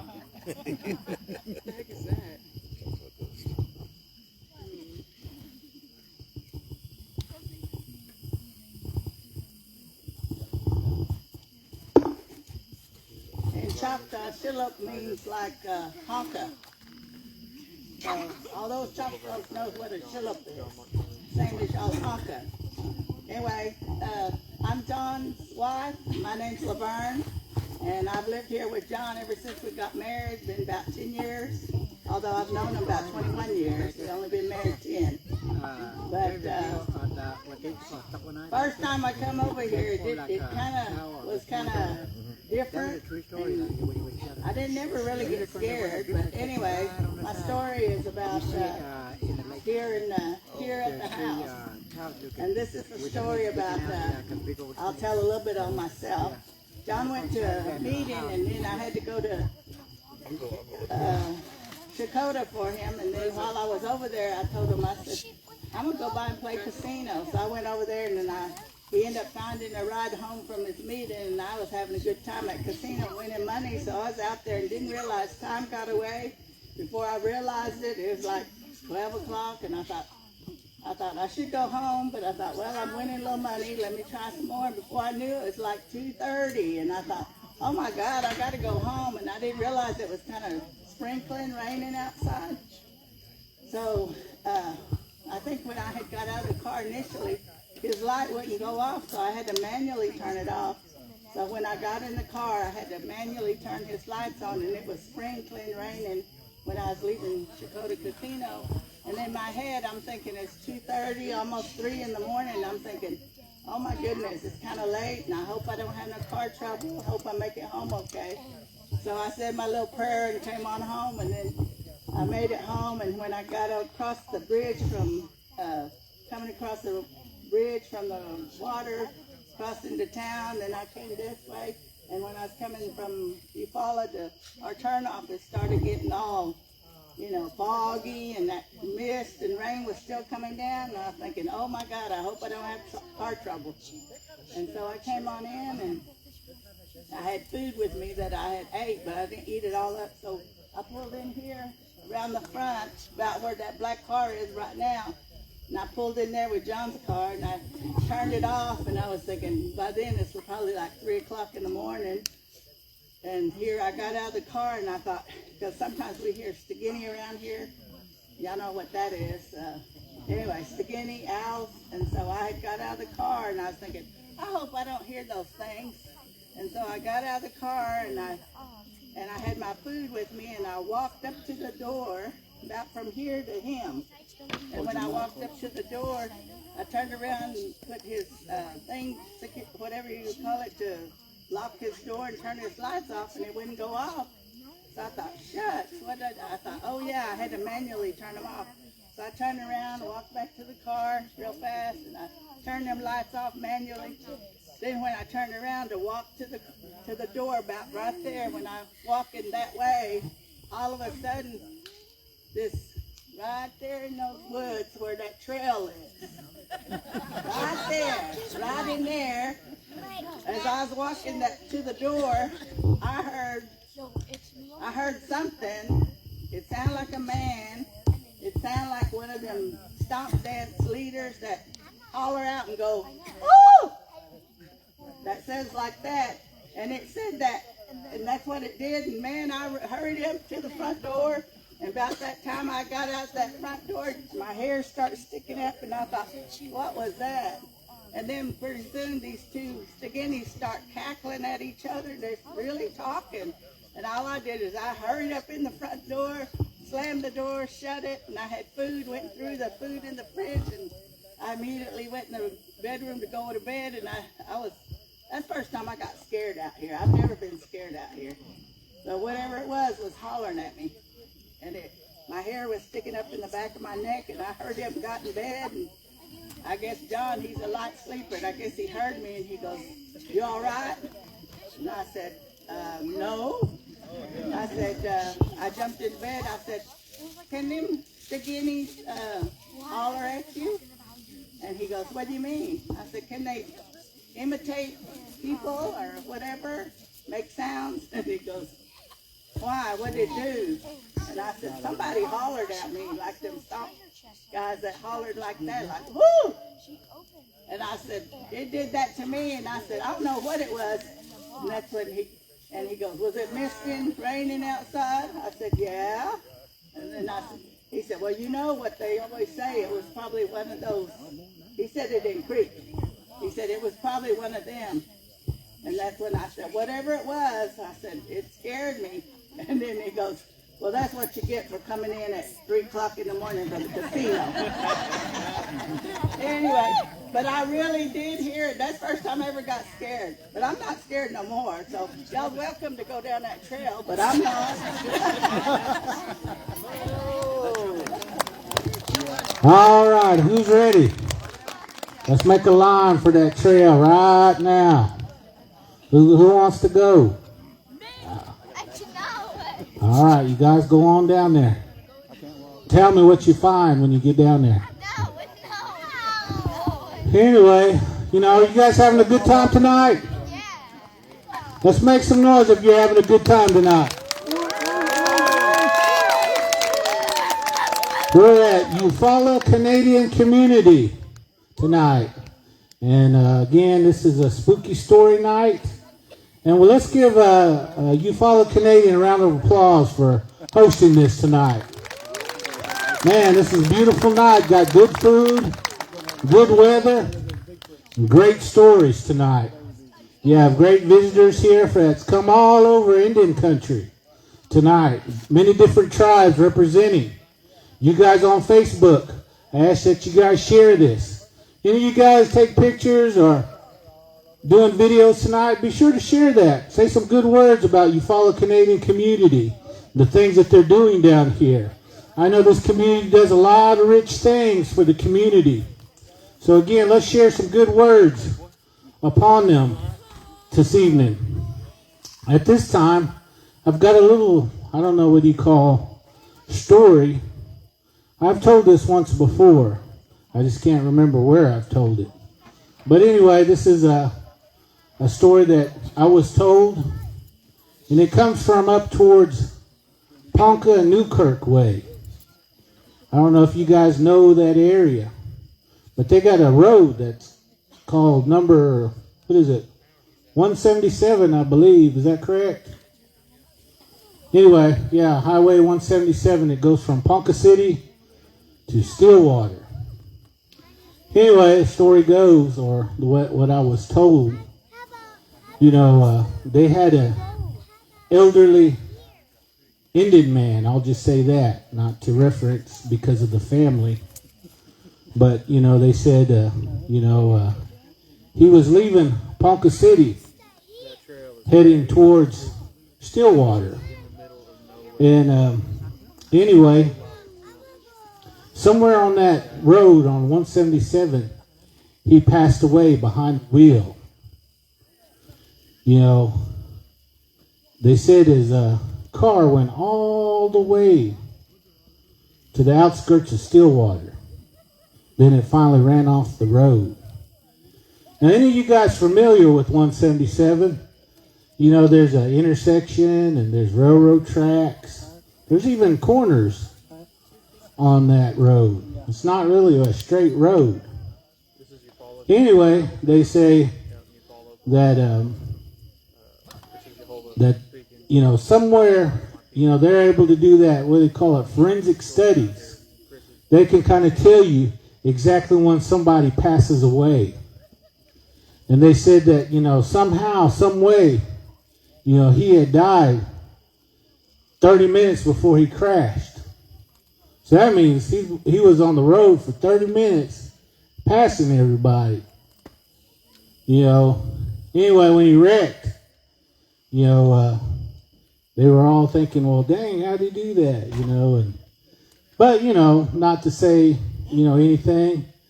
But, I know today's day, these cars, some of these cars can drive themselves. They have that correcting gadget on their cars, but, again, I don't know. I don't know what kind of car that guy was driving, but if it's like me, it drives its own, but it's always the wrong way. But anyway, they say from that day forward, sometimes after midnight, you will see a long maroon Lincoln Town car cruising down that 177. And sometimes they say it kind of swerves. And it's the same car, but then it disappears. So again, I know, there's all kinds of paranormal activities out there. Again, there's things that are unexplainable. Again, it's up to you to believe or understand, or maybe you can go down that road after midnight and check out and see if you catch it once in a while. I don't know. But at this time, I know Mr. John Tiger would like to say a few words. I think he might even have a story or two. So I'm going to turn the time over to him. Let's give him a round of applause. Let's go. Hello, Chris. I'm looking around here. I thought I lost something. My shorts, what? Yeah, see how they treat me around here? It goes on a long time. No, I just want to tell you a little bit more about where you're at, this land. This land that you're sitting on is our grandfather's land. His name was Benny B. Scott.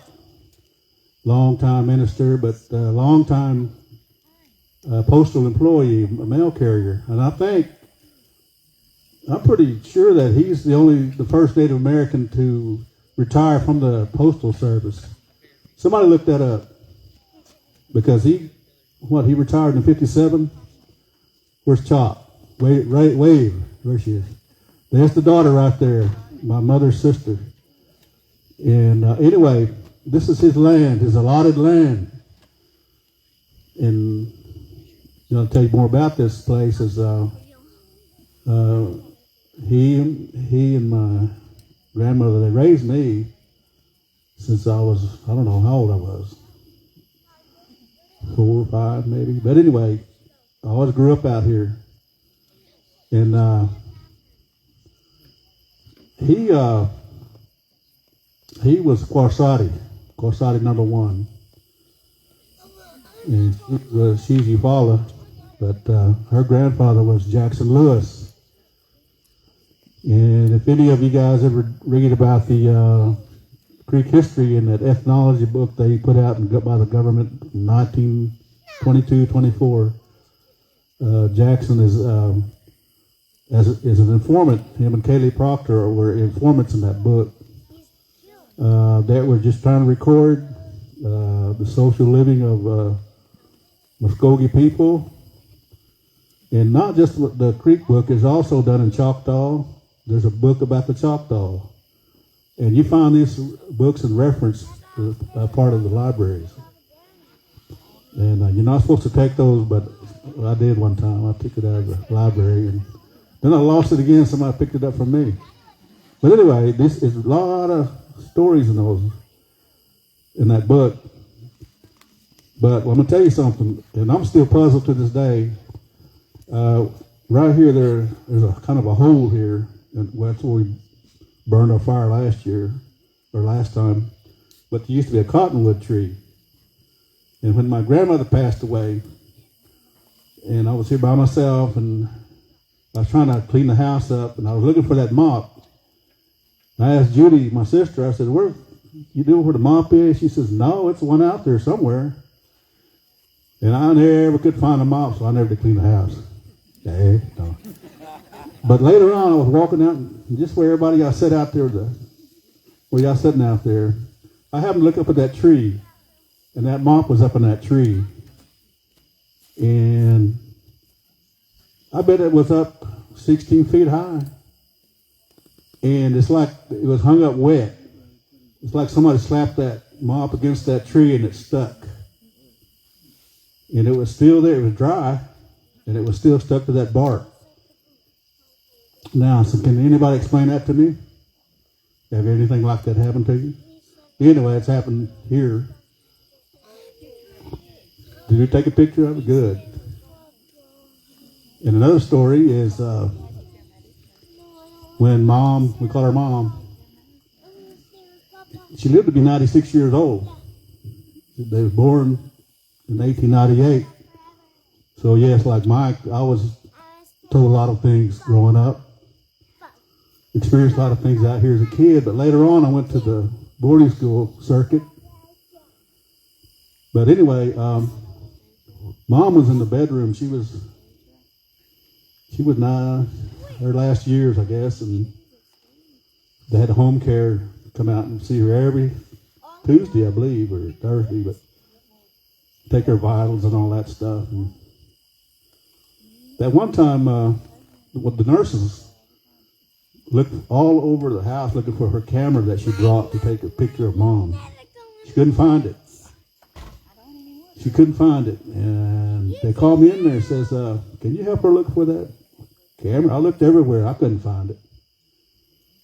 And she said, "Well, I'll be back Thursday. I'll get it if y'all find it. Give it to me Thursday." And come Thursday, still didn't find it. And she got on the floor, looked under the bed, and looked under the mirror, and there it was. It was way in the corner of that mirror, under the mirror on the floor. So, with that being said, we were always believers in Stulabutsky, little people. And they like that pine tree over there. That pine tree comes from Tallahena, by the way. When our teeth got bad, they take us down to Tallahena Dental, which was a bad trip. And that's another thing. I tell you, Tallahena Hospital scared the heck out of me. That old-looking place. But our great-grandmother, she died in that hospital, sanitarium from tuberculosis, way back in the days. But anyway, this land that you're on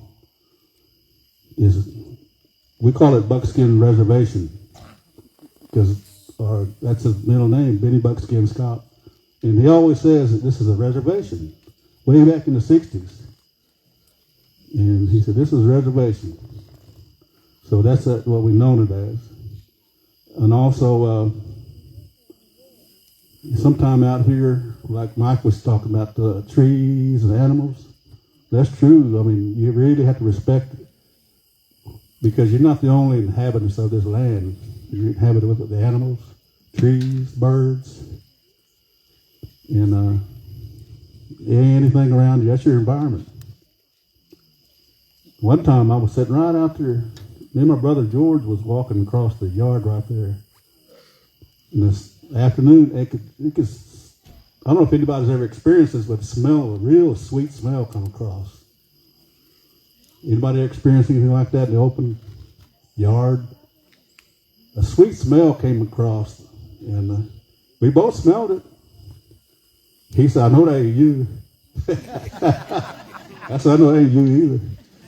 But anyway, I asked somebody about that, and they told me that it's your loved ones. Your loved ones are on the wind, just coming by.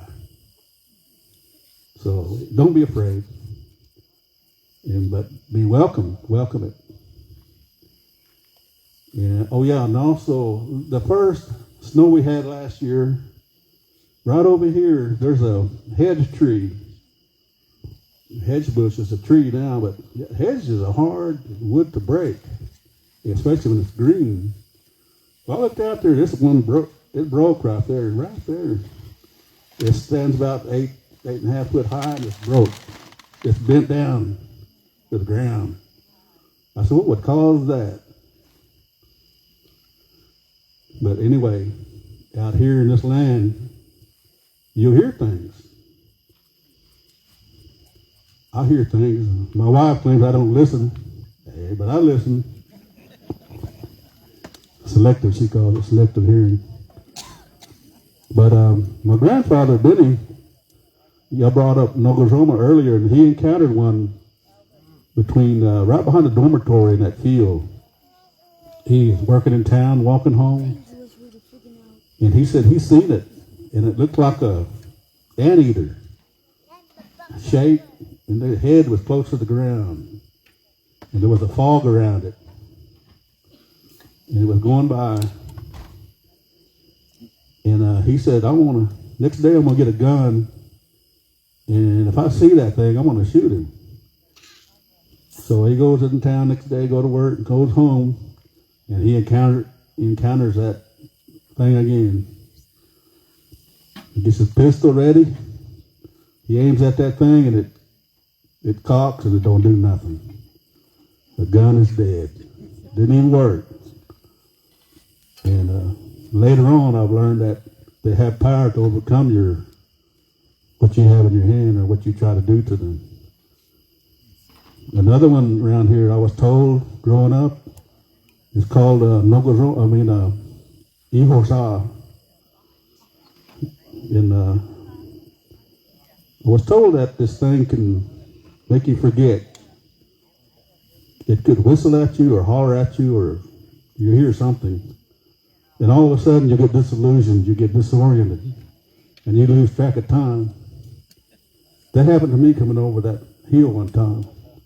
And me and my brother Mitch, we were riding the back of the El Camino, and we heard this thing at night. We were coming back from association, and going over that hill, right around that curve, I heard that noise. I heard it, and he didn't hear it, I guess. And we got down by Artis Eternal, right over here. I asked him, I said, did you hear that? He said, no. Well, I got disoriented. I finally got my senses about 4 minutes later, I guess. But it kind of, it can control you. And that's what they always said, you got to take this Heliswa to overcome these things. Just like y'all mentioned about the horn snake. There was one seen right down here. You go out to the main road, go to that corner, and go east. That road used to go to Eufaula, but it goes into the lake now. I won't mention no names, but there was one man out there that was fishing, but that road goes into the lake with water, and he was fishing. He looked over there, and he said he seen nothing but a back end of a serpent going in the water. It was just rolling and rolling and rolling and rolling. He seen that. Big scales going in the water. It finally went on. And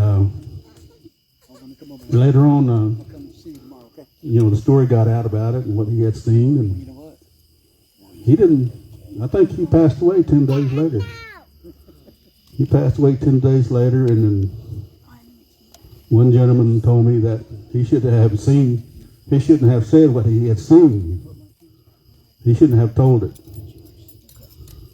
And that, he took his last breath after he seen those things. And another one you mentioned about is that bell, or that baby crying in the water. Those water beings can attract humans to them in making those sounds or making your curiosity. There's a baby out there, you better go see what it's about. But it's that snake that's making those, is mocking that sound, making that sound of that you need to go check it out. And they like to eat your eyes and your tip of your nose where it's real soft. That's what they want. Even down by Crowder, down that way, they used to talk about Gaines Creek before the lake came in. Man, that was really it's spooky, all right, but it's really a mysterious place. There was a black man fishing on a boat out there. They seen him out there, but later on they just found his boat floating. He wasn't nobody in it. Never did find the man. Never did find him. I think it was 1951 they were talking about. Sometimes I talk to these Lake Patrol people, and they see things, they record things, and they're kind of, they really don't want to tell you because they can't believe it themselves what they see. And I guess their co-workers might think they were crazy or something what they see out there, but sometimes you sit down and talk to a Lake Patrol person, they'll tell you some things. And I believe it, but I personally don't want to see none of it. But they're out there. This Lake Eufaula, my mother used to say, oh, these people are crazy about that lake. They jump in that lake, water, and have a good time. But the oldest of guys would tell you there's things in these waters and creeks that aren't real safe. And getting back to that giant horn snake, our grandfather Jackson Lewis possessed that horn, just fragments of that horn, just a little bit. It's good hunting medicine. It's good charm. He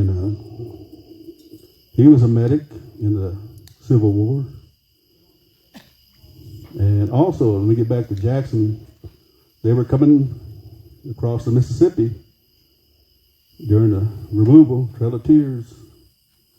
I think he was I was told he was at the age of 10 or 11 years old. They were on ferry. He was sitting on a horse. That horse got spooked and it jumped in the water. They were almost to the bank. The thing jumped off the ferry and he was still on that horse. And he jumped off in the water, but the horse got swept away down the Mississippi. And he swam to the bank. And when he swam to the bank, there was already other people already went across. They were up there waiting on their loved ones to get across. They're on the bank. And anyway, he swims to the bank. And when he got out of that water, they seen his shoulder and his head. There was little people on him. And that's a sign of a good medicine maker. Because he learned in Alabama the old true way. And he lived over here. They lived over here across the road. Oh, if you go out to number 9, it's kind of across the road there. But they, like I said, Mom, she told me a lot of things, and she said one time he's at home. He's an old man, and I have to rub his back because he's kind of sore. And then here come a wagon, wagon pulling up, and it's Choctaw people picking him up, taking him back to Choctaw Nation. He'll go down there and help them out, and he'll bring them back. And a day later, here come another Choctaw people picking him up and taking him back down there, across the river. And he helped a lot of people. He could tell you where, if you got hurt, you got wounded, you're sitting here, somebody shot you from way over that way. Somebody shot you from 4,000 or something, down that way. That's old stuff. But what I'm saying is it's happened. That's the way it used to be. And again, back to that, the gathering of the horns, the fragments. He had to take that that medicine in order to be around it, because it's powerful. It's a powerful entity, a powerful being. And this land that we're on, there's supernatural beings all around here. You mentioned Tuskegee. Charlene, you still here? Could you wave? See her waving back there, Charlene? She's from Tuskegee, which is over this way to about 2 miles that way. Right now, she's being bothered by, I guess it's a Bigfoot out there in those trees. Y'all know where she lives. If y'all know where she lives, sit out in the yard, sit out in the road and listen. See, there's 2 of them right now. She heard it last night. There's something out there. It belongs here. And it bothers them over that way. Even Sonny and them, Sonny Hart's over there, and they go back towards the church. They hoot, they holler, and carry on like that. So if you have any questions, she's sitting right over there.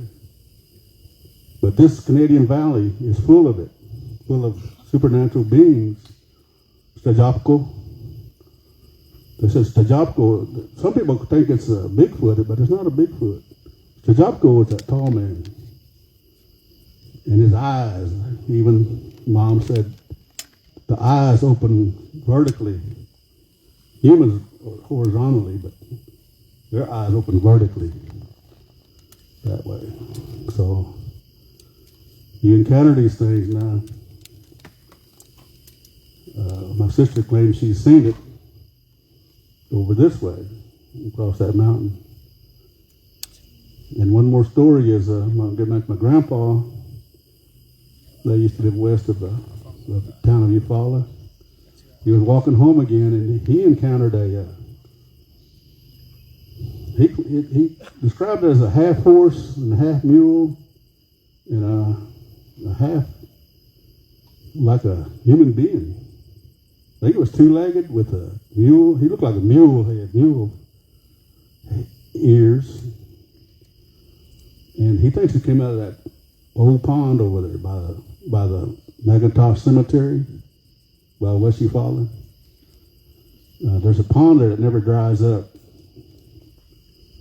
And I don't know if it's dried up now, if it's dry as it's been, but a lot of springs are under this ground. There's a lot of springs. And with spring water comes a lot of properties, mostly healing properties, right? Healing, good water.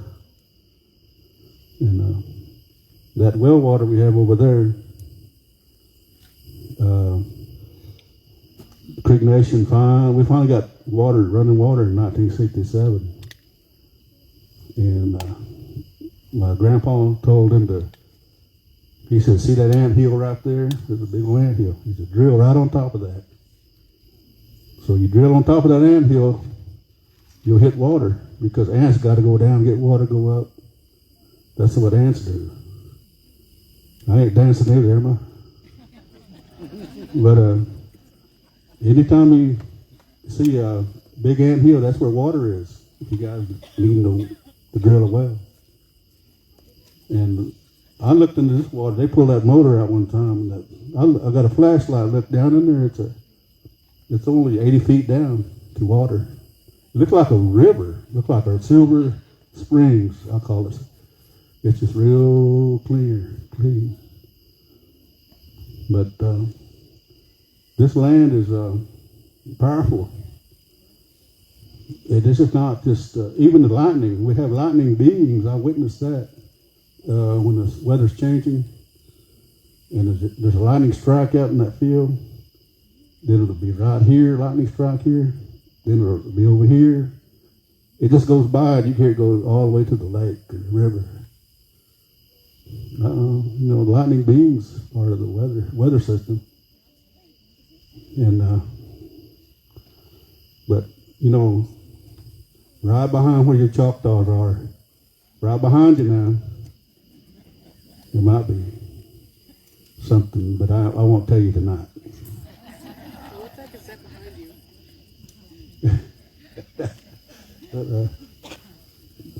you? And I'm really glad you guys made it tonight, because you got any stories down the McAllister? I know y'all scared down there. But Let's give him another round of applause. Are you guys having a good time tonight? All right, well, I want to hear some spooky stories tonight. If you're on Facebook, you're missing out. Again, he's got some good stories down here tonight. Just to kind of, I don't know how you say, emphasize some of these stories. I have an Instagram page. It's called Christopher Honka Hill. And it has a lot of places that I've gone to in the past. I've traveled all over Indian country, all over Canada and Alaska. I've got to visit many different tribes. So a lot of that stuff you'll see on that Instagram. I haven't been able to put everything on there yet, but I'm working on it. But I'm also going to new places, and I'm having new experiences. So again, I always kind of post what I find, from wherever I'm at. A lot of times I do catch some pretty good stuff. So if you guys don't believe these guys telling these stories, I encourage you to check that out. And you might be surprised at what you see on there. Next guy I'm getting ready to call, again, he's another individual known all through Indian country. They know to watch out for their Cheeto bag. He's well known, and he's a family man. He's a good man, and at this time I'd like to call Mr. Sheridan Pickering. Let's make some noise for him.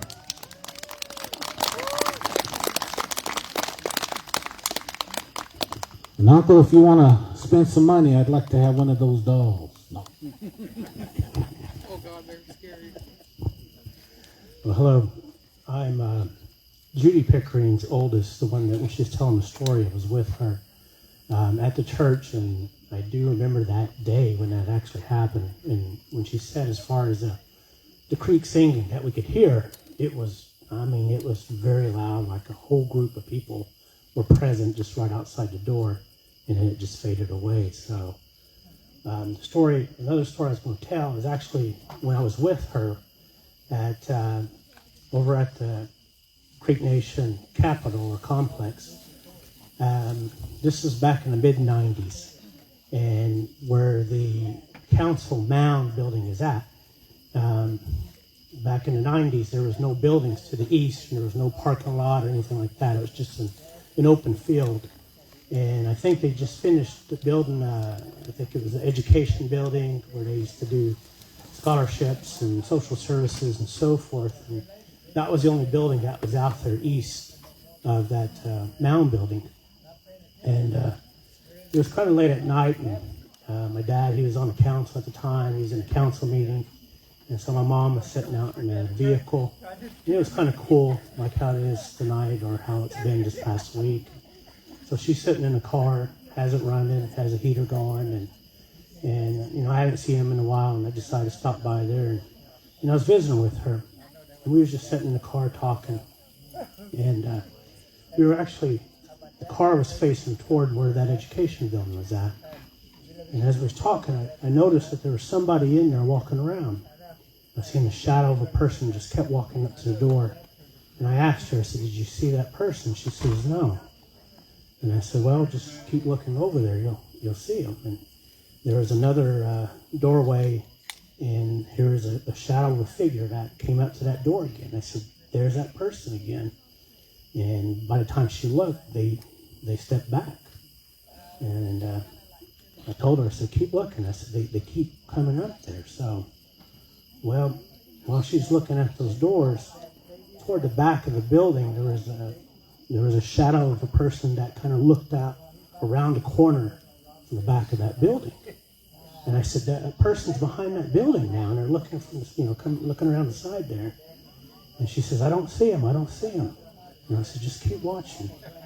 And about that time, all of a sudden, there was this kind of a large dog, kind of like a wolf. It come running, just running hard from behind that building.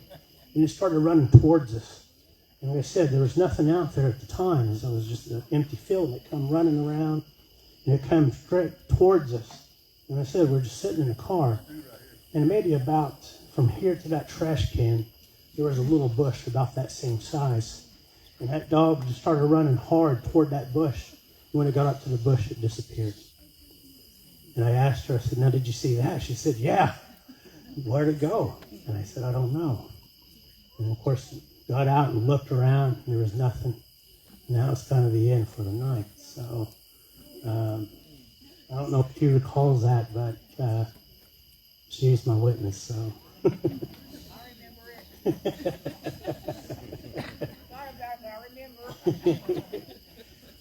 We'll talk about another one. This is actually at the Oto, Missouri complex as well, up near Red Rock. And it's right off that highway that Chris was talking about earlier, 177. And they did some new construction there along the bridge, basically over Red Rock Creek. The prior bridge used to flood quite a bit, and sometimes it would interfere with traffic and so forth. So the state decided to go ahead and build a new bridge, a lot taller, bigger, and everything. So once the state did that, they kind of naturally felt that they kind of had jurisdiction to kind of look over and basically enforce speeding rules, things like that through there. So tribe at the time really didn't care for that, again, because it's their land and so forth. But again, the state just kind of took it upon themselves, to try to make that a speed trap there for a while. And so they had a highway patrolman there show up about every day after all that was completed and so forth. And again, too, I think they lowered their speed limit. So that was another reason why, the highway patrol was there, just making sure everybody's obeying the new signs. So anyway, probably after a week or so, or a week or two, I should say, highway patrolman, like I said, everybody's kind of used to him, sitting somewhere, hiding out, and so forth. But one night, hypo, I guess he was finished up with his shift. He decided he was going to do some paperwork, and he backed into kind of the older part where the older piece of the road and bridge was at. And it's kind of open, as far as, to the sides of where he was actually parked, you can see just kind of all over the place. But behind him there was a tree line. And again, this is, I think it was, from my understanding, maybe around 10:30, 11 o'clock or so. And there's not that much traffic that goes through there, but he was just sitting in his car, had the lights on, filling out paperwork. And he said, he was just sitting there and didn't see anybody around, didn't see anything. And he said, next thing you know, there was just this loud slam, like somebody just hit the back of his trunk really hard. And he started looking around, and he didn't see anything. And so he got out of his car and walked back there and looked around, and there's nothing. And, he didn't think nothing of it. He just thought, well, maybe something blew or something like that and hit it. So he gets back in his car.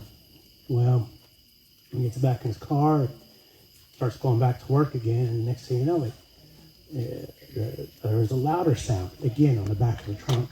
Just hit really hard, just bam.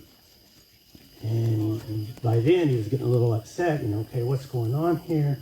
Who's bothering me and so forth. And again, he gets out of his car, looks around, walks around a little bit further, still doesn't see anything. And he still tries to play it off like maybe his mind's playing tricks on him. So he gets back in the car one more time, and he's looking around in the mirrors, things like that, still doesn't see anything. And he starts getting back to work. And this time, there's an even louder slam on the back of his vehicle, but also it shakes his vehicle while he's in it. And that time, he turns on the lights and blazes out of there and don't come back. So the story is actually told to the tribal police the next day and basically said, what actually happened. The tribal police says, well, things like that happen around here, frequently, especially for people who is not from around this area. And the highway patrolman said, okay, I get it, I understand. He said, from now on, you guys take over. I'm not going through there no more. So that was it.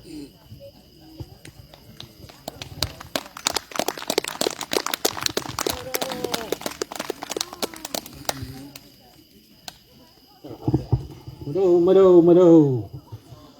All right, the floor is open. Does anybody else have a story? Come on down.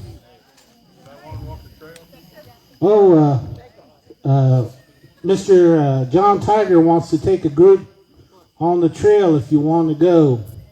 So he's got a flashlight, and he's taking anybody who wants to be brave. Let's go with me.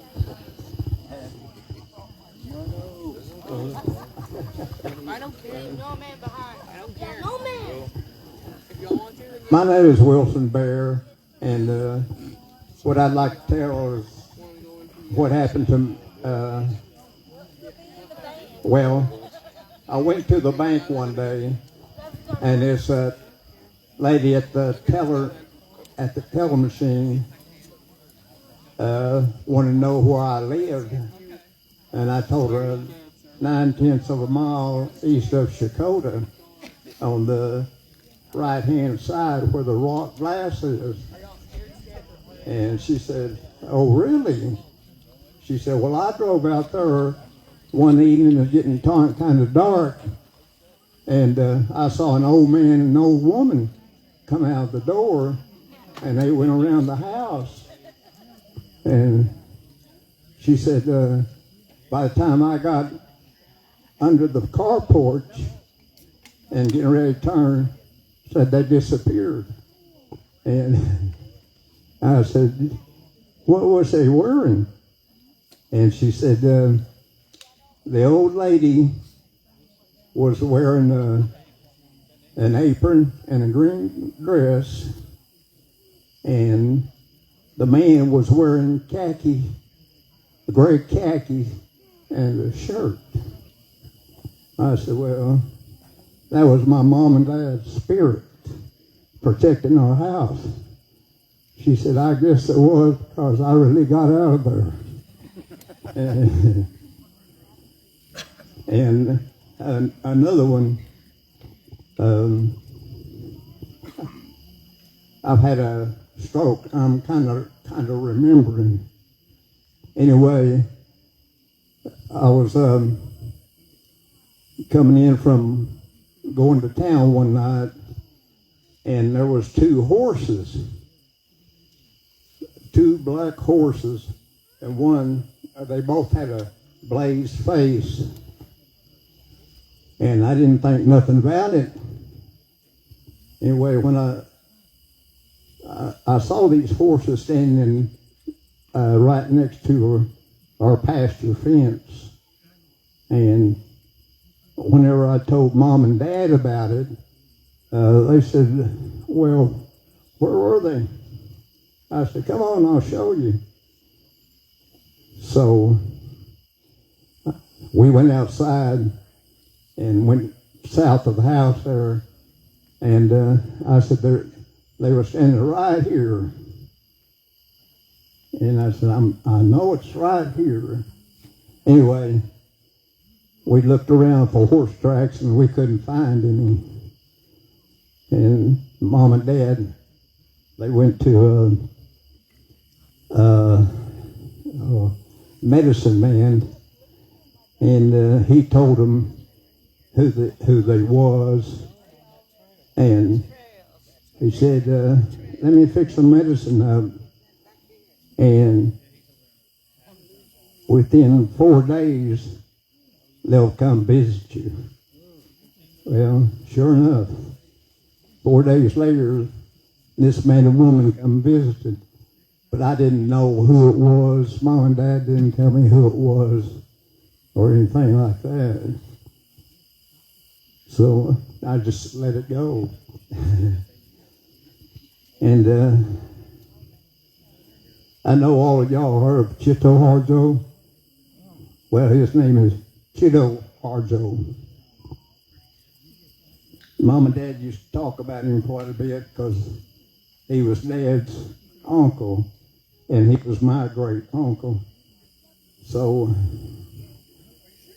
Mom and Dad was telling me that he got in a fight with the law enforcement officers from around, I think it was Henrietta and Eufaula and Shakota. I'm not sure. But anyway, he was telling me that Chito Harjo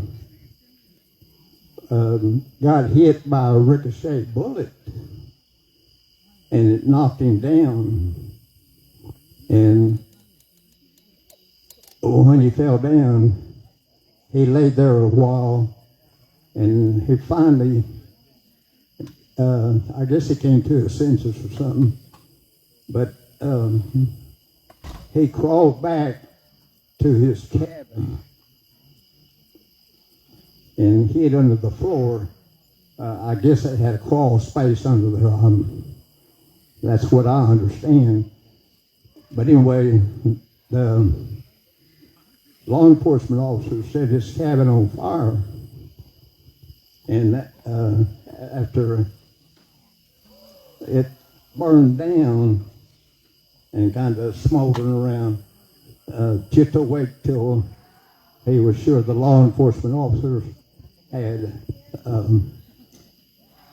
gone, and he crawled out, and he made it to his sister's home there on Tiger Mountain, and his sister, which was Molly Davis, had got a hold of Charlie Coker and told him to get a hold of Daniel Bob, which was down in Choctaw Nation, because him and Chito was good friends. Well, from Tiger Mountain, Charlie Coker took him to Honeycomb Cave, and I really don't know what, really remember if Charlie Coker met Daniel Bob south of the Canadian River or what. But anyway, Daniel Bob came and took Chito Harjo down to Smithville, and that's where Chito Harjo died, is in Smithville. And there's supposed to be a marker there. I really don't know. I haven't ever been there to check on it. So I think that was real interesting, how one family helped another family. Because I really can't get good grip on why they was after Chito Harjo, because he didn't want the land allotted. I don't know why the government didn't do what Chito wanted to do. he made a long speech in Washington, D.C. And I think that after that speech, I think they saw what was going on in the government. But anyway, that's all I have.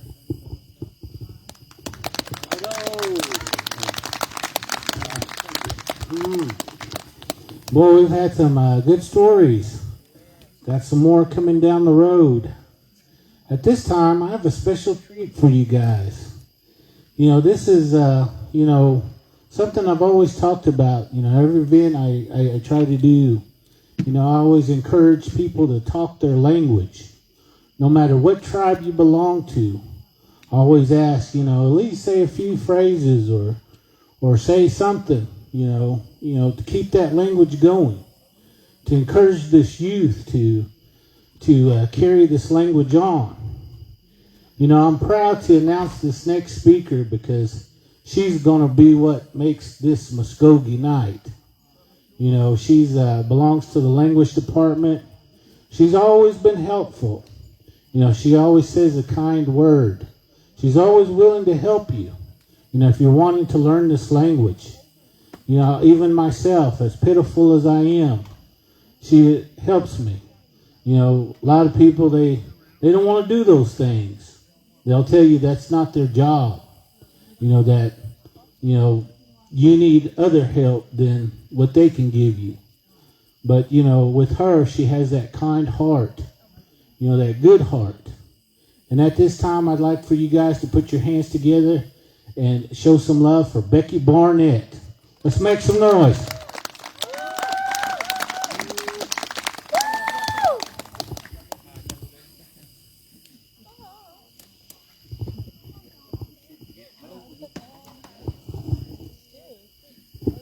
Stungo. Istidari bonaganago onayastage hotan.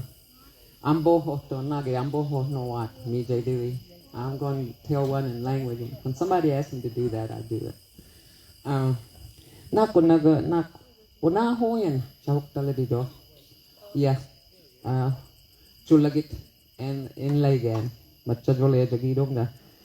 Naka amuna hoyen chawk taladido. I live with elders. My parents were elders, so they told me stories and things that happened during their time. Shabushit hange hamga amonanas. Nagi nak unakoji nak unahoyat. Ashika ojidosh maho gidimach. Maho gidon. You know, when the elders told you a story, there was a lesson in it. And she told me, Uwades, Flakbagat, Ahatigodosh, Tigeho Jidumats. Nakaglegidon. Hadam, we who need a geho that. We who need it, mat, spring water dundo. Oan mat, Chabushiji, Chamamoji geze dumas. We who need a Owa iskagat man. Likin, agwakidyon. Oan. Akakobani do mas pulubot kasat. Akakobani don. Maabiyat wegas pugeho dimas. Alawas tafuljit akawogidon. Manasi jit fully do mas. Oan man. Ak fully don. Man Timothy Ginoari man abifati do mas. Abifati don. I would go to my aunt's house and she had a spring water, a little river that flowed in front of their house. And that's where they draw their water. And first thing we do when we went over there, and we was over there quite a bit, we'd run to that spring water. And she told us, y'all quit going over there. Y'all quit playing over there. But they had little fish in there, and we would go in there and splash around in that water and try to catch those fish. Oan. Hangai Timofeji. Manabifat kahani. Pohan heho de much. Hangit Chabawa do it. He mabia wegas. Fakwa dakistos. Awaki do es magen. Oan. Ichkido nado it. Fakko. Owa iskit. Akwiten. Agladeget. Chihalduat Nugget. Sayibe. They're double A's. Oh, I'm a order. No, double A. More she doat. Fakko akiliji padido nagwakin. Fakko dada kishahanis ke hosen.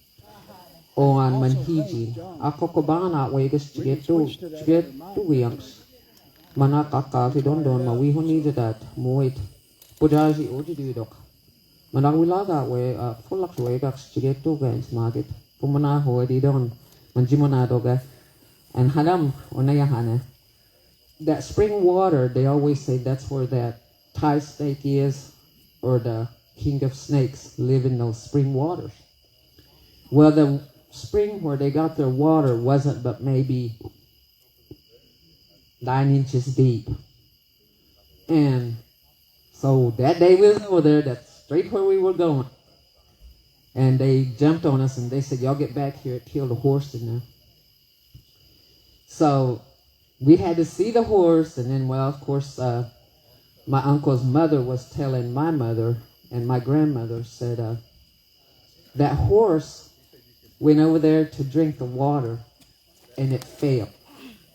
And said something was dragging it in, and that horse drowned in that little 8 or 9 inch water. And it was still in there, and they said they had to drag that horse out. And what happened was the man had a tractor, and he was, when it was dragging that horse in, he got a rope, tied the legs to that tractor, to the horse's leg, and tried to drag it, and he said he couldn't get it out. He had to let the horse go. And so my aunt told me that it was that king of the waters that drowned that horse in there. So we quit playing in that water for about through the winter, and we was back down there that summer, and every time we got in trouble. But did we learn? No, we didn't. We would go back down there. And now think about how stupid we were, you know. We seen the horse drown in there in 6 inches of water, and here we were going back down there to play. And they'd get on to us every time we went down there. Well, in that same place, that was my mother's aunt, that was my great aunt, and her brother lived in that house. They had no electricity. Not jogo least cosina bogidon. Colgides ojigodon uwa saja washit abogidunats. Moin abogidon don. Oan isti mahuktalat jachkuji. Chibanin tanayida ojigon. Legedi dui. My aunt took this boy in that he didn't have nowhere to go, so she raised him. Oh, man in legidon. Oh, ana hanga iskidun doersen. Mongot takabogadidon. Oh, ana manifi mamajin hisigagits. Jabawat magimats. Hisida gits magin. Oan judge dogad ma ahogidad. Jumutskat. How would you judge excazimats? Anda da had a bagat. How would you hana godos kazim? My uncle told my mother, said, let's go see our aunt. And it was getting evening, and she said, I'm not getting out and open the gate because they had a gate there. And she said, it's nighttime, I'm not getting out to open that gate. Oan. So they changed their mind. Ahoyigot. Takabog ehan. Manita hayatgat ebong hui hogimats. Pasadit dong horse ma hogimats. Pasadit dong horse hokolin shit hoyidorske hoden. Jachkidoga to love and avohit. Nagi don't know what hijahandu is magagan. That next morning we got a call saying that my aunt and her brother were brutally murdered. So, Oan, Thothetchin, Oan, ma, Mesti Mijat, Mahogat, Likimats. The guy ran off. Hoboho don't doers and Plakodes, Okhabogit, FBI des, ma, Tiwanaya des, Thothetchin, Naktas, Hijagit stuck fallen. And, you know, after they were killed and they were found, There were policemen on horses. They were looking for this guy. They couldn't find him. Oana mamesti mat hisago si dondon. Chachki ibawat hisago si dondon. We tamka hospital sabiho adis. Sabiho yan. Mahoktala tadi. Ihin kan na fogido mats. Putus wooden no wet. Bagudok no san. Sleet stories. Moyin mitchen. Oana mahoktala tadi. Yaf kursi dondo erzan. Soshoy mats. Tila junidet profit sayiton. Oan ma taksi hogi mats. Anhis di bagi takso hogi. Masabib hoyat. Tede ulegi mats. Yobane mulegi doon. Judge kinim boto e tede mulegi ha tede jakah yagezan. Tede jakah yigudo so what tede uleg pushkezan. Hokko de hiji mats. They took one man to Wetumpka and later transferred him to Oklahoma City. And the old lady, she was already gone. So after the investigation came through, the funeral home was coming to get her, and me and my friend was standing and by the cars because all my family was down there. When the funeral home car was driving off, there was a person in the back. And I said, Mom, who went with that? Who went with Mama G? And she said, nobody. But we saw somebody back there with her sitting. And so anyway, Oklahoma City nabiyi mats. Mahangit wakidondon. Wakidondon manahoh abihin. Oa I hayat ko I hashiya lagi bahano si Olten Fieji mats Oklahoma City abiyat. They had taken my great uncle to Oklahoma City, St. Anthony's, and the doctor told us, he was very bad. And so, but we had to get back down to the house. Go back to arrange funerals for the sister. Oan man theachi. Manabogi han. I hayaki bahano si dondo as an abi mats yechit. Ma injugo haram abi mats. Oan man tijadidat. Yamaskoga gidat. Kolgides in golichit. Totkedes in dijagi dondon. Oan hangin. I chokodari jada dagosidon. Falling. Oan hangit chia handon. Toses totkedes in dijahando wes kezen. Oan hari hasat kigodon does and chihit. Dijahanit ato. Nita hokolin mat dota dichui godowat. Hijiat totkedari. Ihi sashadi dikit stakwi mats. Kezagen. Oan for moin for lead hokolen nita hamgosen hobili mats. We as Muskogee people, we either leave the light on for our people that's died, or we build a fire for them. So this man said, I'm gonna go in to the house and build a fire. And this were in the house that happened. And she had a wood stove. They lived like back in the olden days. I was 15 when this happened. They had no electricity, no running water. And they lived like way back in the woods. And she was killed with a hatchet. So this man went in there and he said, I'm going to go ahead and start the fire for her in the kitchen where it happened. When he went in there, that fire was already going, and it had been like 2 days since that fire was built. When he walked in there, that fire was just as blazing as it was in that stove. And he said, Tiji badidis. He said, Moin tiji taklegi di donga. Dorkadat ditchit. Tiji tuis, keze donaho and bohemats. She said she always kept that fire going. So he said she already started it. But that fire was going in that stove, and he went in there to start it. And another one is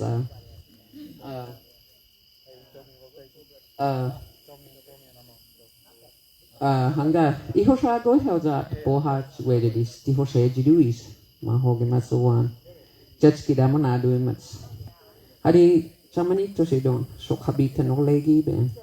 Or squishy don no legen. Awan cheskit nak to wedok katen.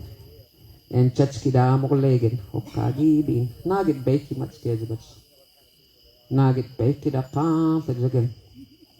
Awan iskin imbo hadi. Nagit oga. Gazen.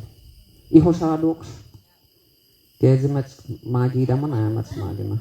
My mother told me this story, and this right where we live now, where me and my husband lives, behind us was my mother's place, and just down the hill was my grandmother's place. And my mother grew up there. She was sitting on a porch, and she said it was just raining, and her mother was sitting on a porch, and she heard something hollering, whooping. And she asked her dad, said, "What is that?" And he said, "It's a ihosha." And this creature is a being that if you cross his path where he's been, he'll make you forget where you're at, even if you knew the land all your life. Oana imbo han moin amonadoget. He said, "Oh, skinoat ihosha." Well, she asked him, "Nagidawidi, gezen ishi don doezen ishi ojit. Ishi ojit dot kayeshi jab chagit. Moed achi don yet inni don nos magimats. Inni don yen jafacha ayat kan halwojin tiwala beget. Thofat to lovoji tilasti lovoji legidon. Man thofan dot.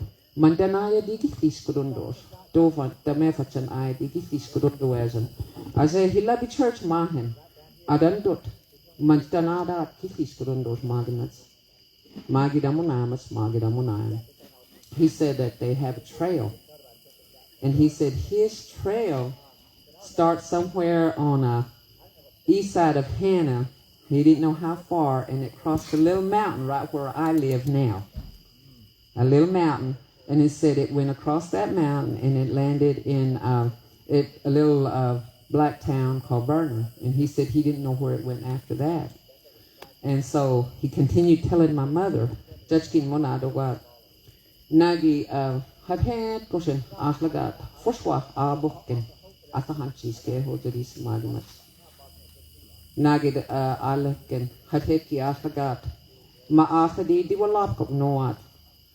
Iganagi, Sistuazen, Tihosiduis, Magidamonamats Madimats. And Hadam Diwagida Yajiduis, Magit. Ona much magin owan ma kan halwiji jugo homa legayat. Hangit istik fayet afadidon. Afachadis ge hodimats. Getsen. Jawagidit at yatstone. Owan man. Itcha idon do wesan. Owan I atafolot kit. Best that.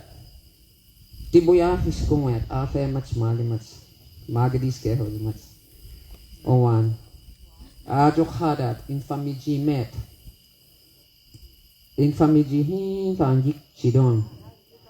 I tuish kudai do much. Magidowan. O wake it at a honeyjat. O legit. Ido o legit. Chahiji do legibin. Itcha oj don doat. Lijay da don doasan. Hijayat ishti don. Lija goban. Hadam Owaken Alekida Yibimach Magidona Chachkiamona Dido. She told me that the trail they had their own trail, and it passed right down below where me and my husband lives now. And it crosses this little mountain that's right in front of my house. And it gets into a little town on the other side. And she said it likes to fight you. It'll wrestle with you if it meets up with you. Well, this man was on top of that mountain hunting, and he said he met up with this ihosha. And he said he thought, I'll wrestle him. I'll wrestle him. And he said, well, I was hunting, I had a gun, so he said it was going around him, wanting to wrestle him. And he thought, well, I'm going to wrestle this thing. But he said when he got close to him, he said the smell was so bad that he passed out. And he said when he woke up, that creature was sitting on a limb. in front of him watching him. And he said, you know, I had a gun. He said, I could have shot him, but said he was a man. He said he was a person. He was a man. So he said, I didn't move anymore. He said, I just laid there. And he said, the man got up. The creature got up, and he said, walked off. And he said they're humans. On Hofoni, back in 70s mahe, Jibanit Talofan, Hukti Legidom and Hikdidon Fladet, Aten, Jogo, Bonli Joshat. I Tabixi Widui, Abogiat, Moidon, Fladet, Hangit Jibani Fladet. Hayati bahana, about 2 o'clock in the morning, Magamas, Hashiski Hokola Bahin Fladen.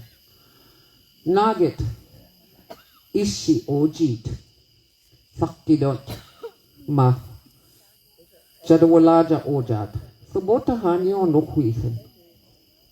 He said, do it a gift of a haram is full of care, Hago Kithogot, Octoes, Margaret Pingali Lockis, Gazen. Man Chachkin in Hishidunga, Idimonayan. Man my Ihosha in Ninidunga. Mades, Oet, Hijwedis, Gagimats. Man Hishtos Gagimats. Well, this boy was dating a girl and he was coming back from town from Hannah, and right below our house where we lived down, he said he saw this big thing trying to cross the fence, and it scared him. He said he started to turn around and go back. And this was in the 70s. He said, he started to turn around and go back. But instead, he just came on and he told his mother, he said, you know, I seen something real hairy trying to cross this fence. Well, then they called each other, this woman and my mother called each other all the time. They were talking, and I just heard one side of the conversation. But my mother was saying they thought that's what they saw, was this creature that my mom had been talking about, because this trail is just right below my house. My house sits on a little mound like this, and just down below the hill is where that creature's trail was that went across the mountain in front of my house.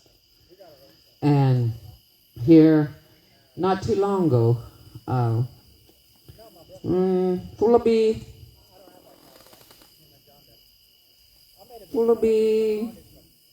bali hamgun dalaga mahe. Balag no koset. Hat heki don balag no koset a huichen.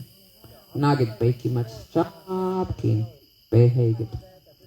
Nagidoa kohwet. Fitta posemats. Okhuithan.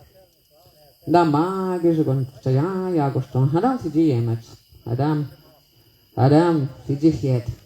Adam okkuskuide takhuitho. Adam bohemats.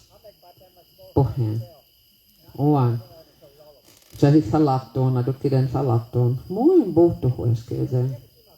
He said wagaduis chagezemats. Or wagat haptuis maga. Oan. Oan hofutni hagen. Oan chachki. And anhis dibatan abiyahan doing. Yeah, of course you don't abiyahan doing.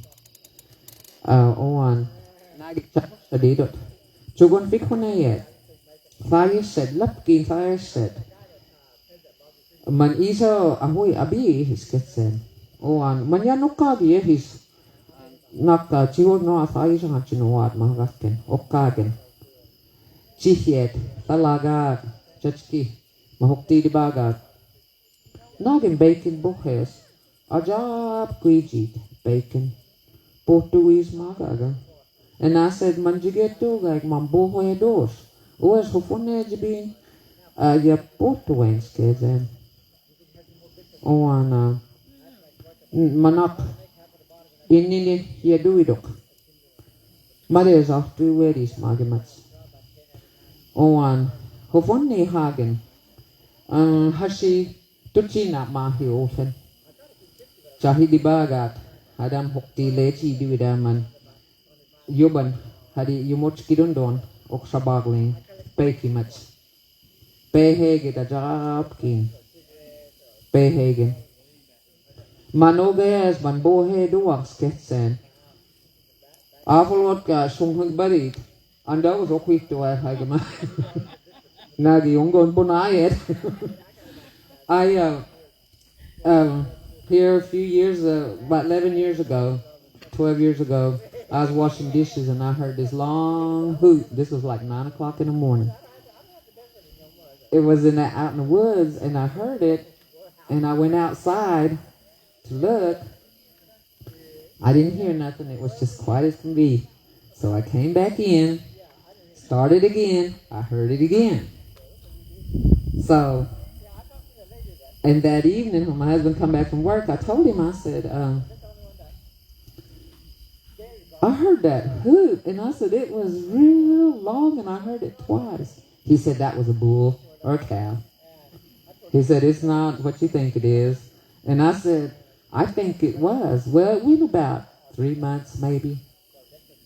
And my mother and my friend, they were in a car. We was going to go somewhere, and it was late in the evening, and I said, I forgot. We was on our way out of town, and I said, I forgot something at the house. Let me run in and get it. And they said, well, we'll sit in the car.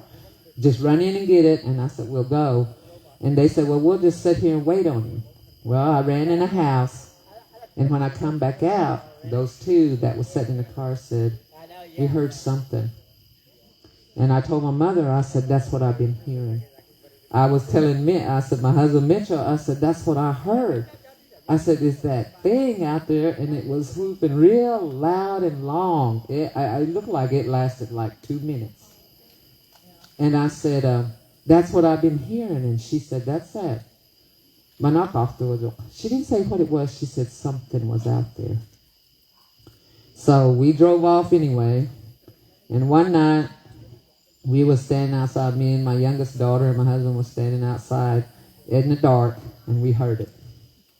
And I said, this is what I've been hearing. This is what I've been hearing. Y'all hear it? And I turned around. They were already gone. I was the only one talking. I was talking to myself. And I said, what y'all running for? Y'all didn't believe it. I thought y'all thought it was a cow. You know, and I talked in the thin air, you know, and, you know, these stories. Of course, you know, I'm a language instructor. I've been teaching for about 13, 14 years. And our couple walking there. Our program is about saving the language. Walking past there. And stories that the young people doesn't know now. As they go there.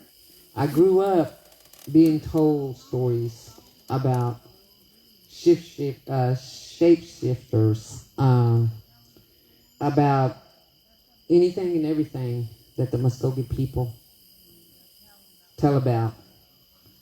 I was told that, and so my job, and when he asked me to do this in the language, that was the Muskogee language that you just heard. And you know, some of these stories that are told, it happened. And it was a lesson in these stories. You know, we were always told not to do this, not to do that. It's no good to do this. There's a way to do things. There's a way not to do things. Even our funeral ways. I teach funeral ways. I teach ceremonial ways. I teach church ways. What you can do, what you're supposed to do, what you can't do. You know, and all these things is part of our world. That's what makes our American Indians unique. It makes us very unique people, and I'm proud to. I was privileged to learn this language, and I'm very proud of it. I always call myself a proud Muskogee woman. One of my students is right here. And he learned a lot. So, but, you know, if these people tell you these stories, take it to heart, listen to them, and pass it down. Pass these things down. Because one day, there's not going to be these stories that John and them's doing. And when he does things like this gives the young people an experience. or something that they haven't heard. Something that they haven't heard that they can hear, and they may go and ask questions. Answer them. Answer it for them. You know, because language is who we are. And last night I was at a program where they were talking about the Doll's Road. For a lot of us, the Doll's Road did us good, and the Doll's Road did us bad. The Doll's Road, for a person that doesn't know custom traditions and language, the card tells you what you are.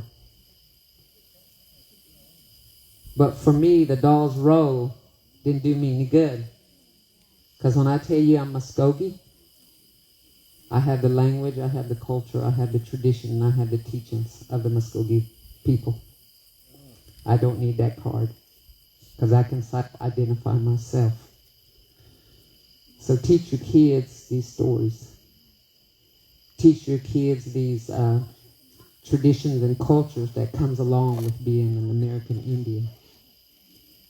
And I told last night in the program, I told them if Jitohajo was in my day, and see, they call him Jitohajo. And a lot of people call him Chito. It's Jitohajo. It's pronounced Jitohajo. In Michaheye, last night they were mispronouncing it, but of course they didn't know language. That they were Stihikis that was doing it. Michaheye. Michaheye Mathojifkarundo, hot gun. And my grandfather was part of that group. And that was my grandfather's daughter that was brutally murdered. So, you know, she told me stories too, you know, about the tall man. And one of them was right when they said there's a difference between Ihosha, tall man, and Bigfoot. There is a difference. There is a difference between these three creatures that we believe in. So my aunt, the one that was murdered, she told me a story about the tall man. And I imagine, you know, these things will be carried on. So I was proud to share that with you. Pass it on to your kids. What would you get this to?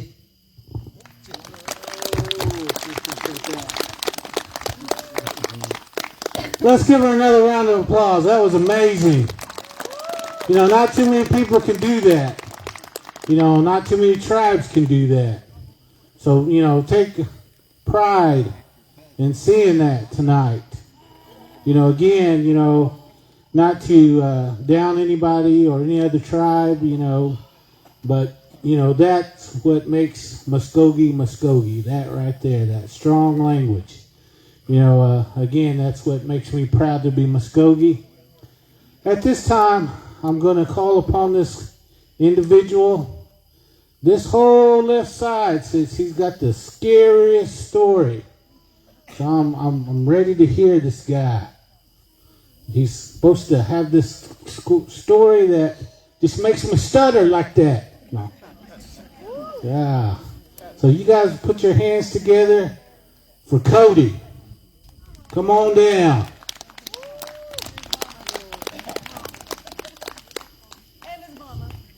And his mama, I guess. So yeah, he's so scary, he's got to bring his mama. You guys need to watch this on Facebook. You better get ready. He's going to scare you. Come on down. All right, well, first of all, it's not even my story. It's my mom's story. And it was about 7 years ago. It wasn't even that long ago. When she lived in the house that I grew up in Shawnee. And she opened up a loaf of bread, and there was a little wire in it. She said kind of like a twist tie. It was like a wire coated in plastic.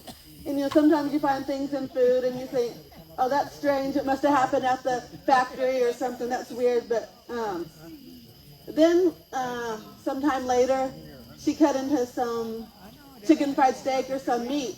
And she found that little wire in her meat. And this happened about 3 times with 3 different foods. I think I remember her saying in one of them she found like a little bone, but she was finding things like that. Because I asked her, what made you suspicious? And it happened 3 different times like that. And then about that same time she started having these nightmares where she said it'd be this face, this big face, and she said it was real close. And I think my son Cody was staying with her, and she'd wake up. Tell me. She'd wake up in the middle of the night and just screaming and hollering. And, I figured somebody was in the house, because that's what it sounded like. And my room was just down the hall, and it was literally from here to Johnny, maybe down a little tiny hallway. And so I'd run in there, and no one's in this room, and she's screaming and hollering still, and I got to walk in there and wake her up and tell her she's dreaming. And I'd still be awake in the middle of the night, because during the same time, I couldn't sleep for anything. I couldn't sleep because I'd have these bad dreams or these nightmares that were happening too. And I'd see shadows walking on the wall. I'd hear voices talking. There's in my bedroom, it was a sliding closet, just a little tiny space for your shirts and pants or whatever. And that room I was staying in, I hated staying there at night, because it felt uneasy. Like, it felt eyes were always watching me, or something was there.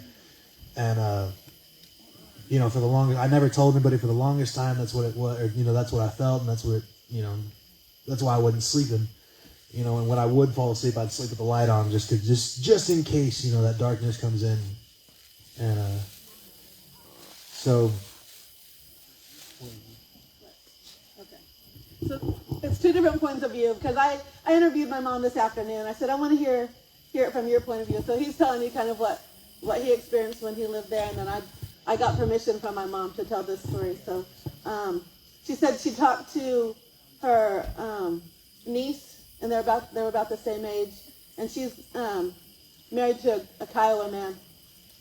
And so he went and talked to his Kiowa medicine man. And they said, it's someone who lives to the east. And has someone given you a gift lately? And she narrowed it down to this one person. And oh yeah, it was, what did he give her? Small medicine bag. He gave her a bag, a medicine bag, or in your purse? Oh, do what? From Junior K. Yeah. So she had some medicine made from this man, and but I guess this man had given her a gift and also had slipped something in her purse. But when she told me he lived today, when she was telling me this story, and she said he lived kind of southeast of her house. It's that same bedroom where he slept. And I said, I think that's the entry. It came from that direction, southeast. And it was a southeast bedroom where y'all were feeling these unusual things. But I'll let Cody finish. But I just want to say, if you notice things unusual or something like that, pay attention. Because it's still around and it's still out there. And there's still people that can do these things, because this just happened 7 years ago. A lot of these stories happened, 40, 50, 60, years ago, but this was pretty recent, that there's people still out there doing these things, these bad things, that people still know and are practicing these. Giving you salad. So then we had John Mark. He came out to the house and prayed with us at first, and then when he was going to smoke the house out and pray while he was doing it. So we're outside just kind of waiting, hanging around. And like I said earlier, I've never told anybody about that closet or anybody, what it was like in there, what I was feeling, which, I learned not to hold that in anymore. But, he comes back after he's finished up with the house, and he comes up to me, he goes, yeah, there's something real evil in that bedroom of yours. And as soon as he said that, there just chills went up my spine because, you know, this is something I held in me. And I had to clarify with him again tonight. And I said, yeah, what was it like? He goes, it was like almost like an impenetrable wall. Like I couldn't even walk into that closet if I wanted to. I stopped and it just couldn't do it. And so it freaked me out after that. But you know, after he came out and smoked and prayed the house out, and I haven't had anything like that. That feeling or that you know, it almost felt like despair just because you're I wasn't in control of what was going to happen. It felt like, I mean, just that feeling of, you know, you can't have no control, I guess.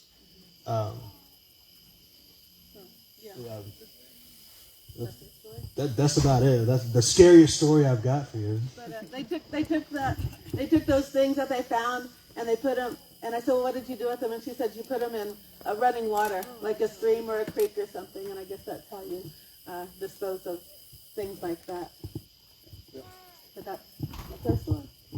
I know, guys. I know. I appreciate that. That was spooky. Now, I'm getting ready to make this announcement. You know, you guys all pay attention to this guy. I heard he just turned 19. Johnny Scott. You guys give him a round of applause. Raise your hand, Mr. Scott. Tonight's your birthday today. So you're really 19, huh? Sunday. He's turning 19, so. 21. 21. Yeah. There you go. Sounds good to me. All right. At this time, if your sugar isn't high enough, they still got enough food over there. So I want to invite you to come and try to go blind. Let's have the blind contest. Who goes blind first? I'm pretty close right now. No. At this time, I'm going to call Judy up. She has a story that she'd like to express. She was hearing some of those and she got inspired. Got a couple of them here. I just remembered a story, and it was just probably maybe about 3 years ago. A co-worker over there at the tribe was telling me this story, and this takes place that back road east of Henrietta, going down to Arbica Road. He said that his mother lives down in that area, and he went down there to visit with her and for that evening, so he decides to go back to Mulgy. He took that back road east of Henrietta. He said that when he was coming up that north road from Arbica Road, he said he seen 3 individuals. They had a black hoodie on, but you couldn't see their face. And he thought maybe they were some young guys. But he thought when he seen them and he kept driving, something told him that he needed to go back. So he crossed over that bridge over I-40. He says right before you get over the I-40 bridge, north Arbica Road, he said these 3 individuals had hoodies on, and so you couldn't see their face, and they were just walking beside the road. And he thought, he didn't see no car or anything. Thought maybe they were broke down, but something told him to turn around and go back. So he turned around and went across that bridge, I-40, going back down south. He said the area where he's seen them 3 individuals with these black hoodies on, there were 3 deer. So he said, I'll leave that up to you, what you think, what happened. So just like my cousin just got through saying, there's things out there that can happen, the medicine that can change themselves. We figured these probably was 3 young guys practicing, and that's who they were. They were out there practicing. They happened to turn into some deer. So that just happened here the past few years on that back road. And I kind of thought that's what, in my mind, they were practicing. changing. And this one is, I thought about my brother. Now, I sure miss him. I said he was my brother Eufaula. We call him Junior. You know, he's always doing something. He's always have ideas. But he always told a lot of stories he shared with me. But one of them I thought about is over here, across the road down here. One year, we went hiking up along Honeycomb Bluff up here. There's an open field, and some of our siblings were all together that day and was walking around looking, and was heading back this way. We was going to come back here. We was come across that field. There were some of them ahead of us, some in the middle, some in the back. We were just kind of just going through there. He said, "Did you see that?" I said, "What?" He said, "Did you see that where the trees were?" He said, "That face come through them trees." I said, because they were ahead of us. It was him and my other sisters. They were together. He said that them trees opened up.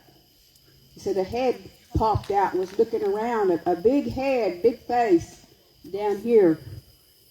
But he said that it just, I guess, wondering, because we were out there exploring, just wondering what was going on. But he said, he said a big face just kind of pushed that shrubbery and just looked out.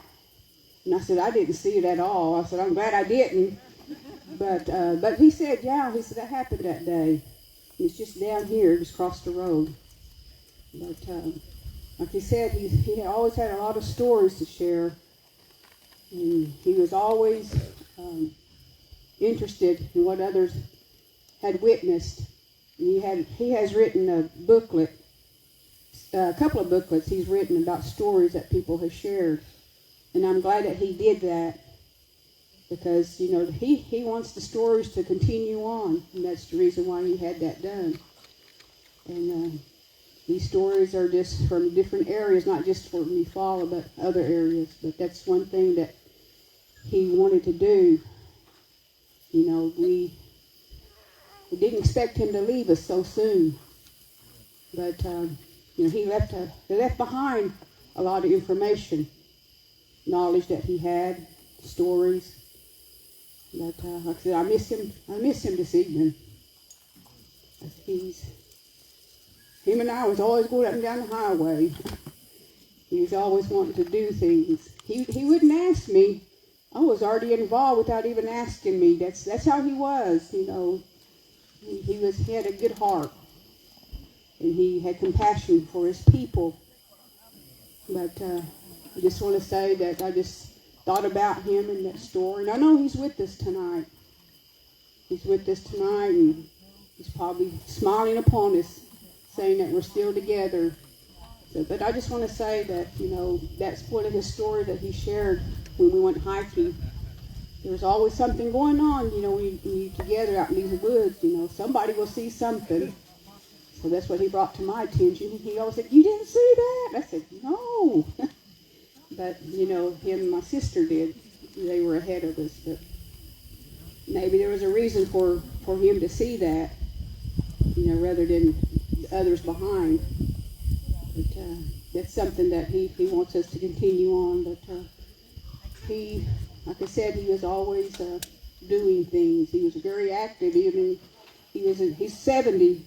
He was in his 70s, but he was always active, and he strived to be what he was called to do in this life.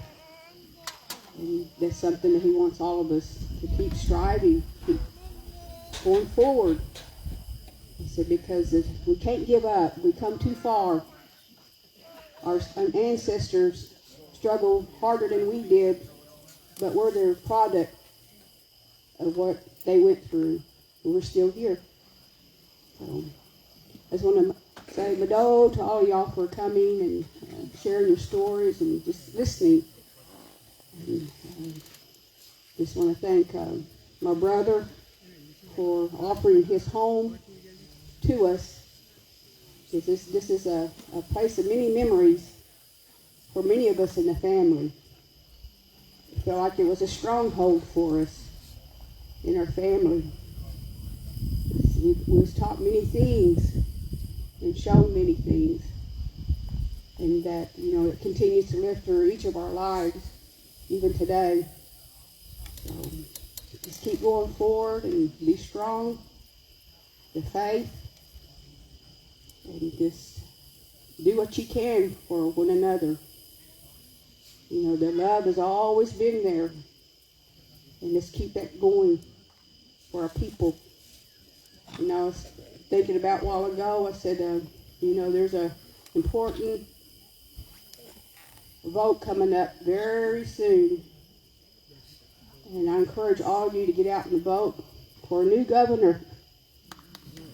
We have one that is coming up, and I think she'll make a good one for us. And she has compassion. That's what makes a good leader, is compassion. So let's get out and vote. Make sure that you are a registered voter, because the tribal people can make that difference now.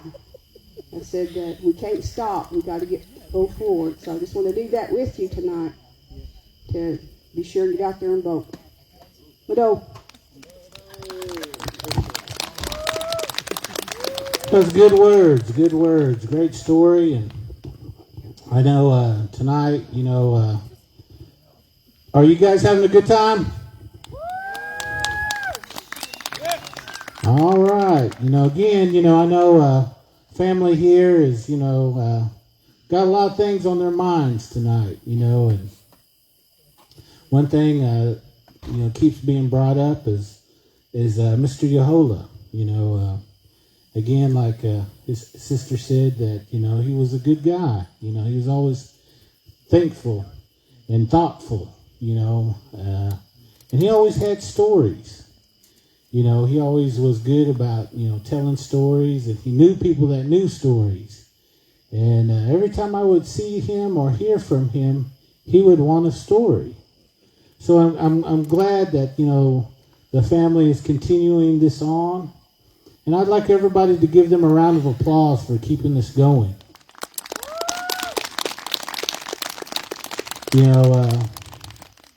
I know, like I was saying, thinking about Mr. Tiger, I've gotten a chance to work on this podcast, Unsolved Mysteries of the Reservation. And again, I've been very blessed to be asked to come on there and help these young guys, share stories about, native things. And the thing that, I really liked is that Mr. Eufaula's grandson is part of this team. Again, he reminds me a lot of his grandpa. His mannerisms, all the things that he does, his quirks. So anyway, I tell those other guys, I said, forgive him for being that way. No. But anyway, again, I know his grandpa would be very proud of him at this time. And I know he's getting ready to make his grandpa very proud. At this time, I want you to put your hands together for Mr. Eufaula Tiger.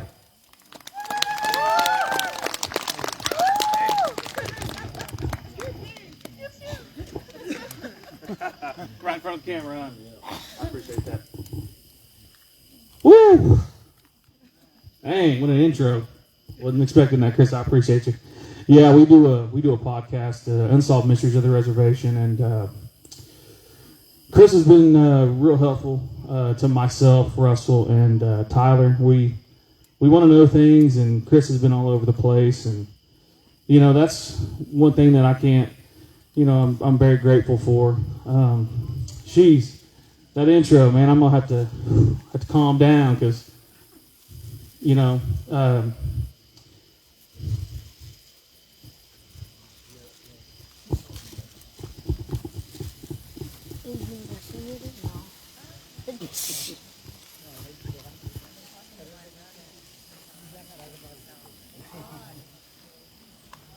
Is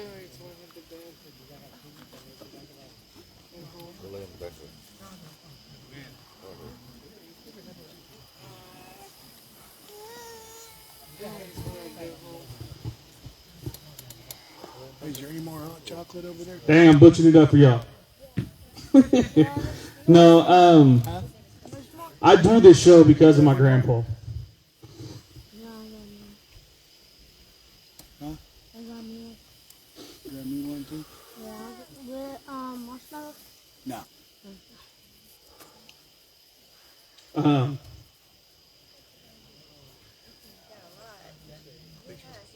Dang, I might even get to a story. But I do it because for him, because of him. Amen.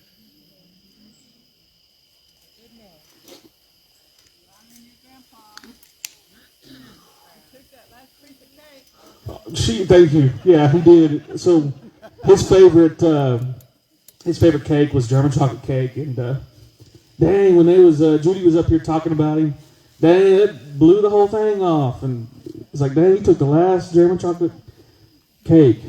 Sorry about that, everybody out there. All right, so I do this for him, and he always shared stories with my brother and I growing up, and that's the thing that you as you grow up, you get a good basis of what and who you are, and my dad and his brothers growing up in Tahlequah out in Merle Park, they experienced a lot of stuff out there, a lot of stuff. For instance, my uncle Buck and my Uncle Matt, they actually were out in someone's backyard, and But she gave you the mark. they kind of saw a shadow go over to kind of the sun, and they looked up, and it was a man. It was an owl, but it was a man. Kind of had a head of a man, and kind of the features of an owl, but he had legs. And so there's all types of weird stuff out there, and especially in Tahlequah, growing up, we'd always go out to Merle Park, and he'd always say, you ain't supposed to be out here at night. He broke that rule one time. He took all of us out there, and this might have been 2005, 2007. I was a young guy, and he took us out there. It was my dad, everybody, his uncles and, their kids and all that. And we went out there, and he always talked about skinny out there. He also always talked about little people that was out there. And, we always, on the podcast, I'd mentioned a story about, seeing these things. And they can transform into, it could be anything from a cat to, it could be a bird or whatever it is. But he would always say, don't go out there at night. Don't whistle, don't hoot. And so that's one thing about this podcast that I try to impart and share this information is talk about those things. The story I'm going to tell you is one that he told me when I was a little boy. He always talked about this, and this some of you guys have heard this story. I'm only going to tell his stories. I'm going to probably butcher him up. I can't tell him like he could. But he got approached at one time. Somebody said he was a young guy. Somebody approached him and said, "Yeah, I can show you how to punch hard." And he goes, "Huh?" Well, this guy put some stuff on his hand, put some medicine on his hands, and he was punching brick walls, putting holes in brick walls. And he always said that to me. He's like, at some point in your life, you're going to have to run it. You're going to run into somebody who's going to ask you, "You want to learn something?"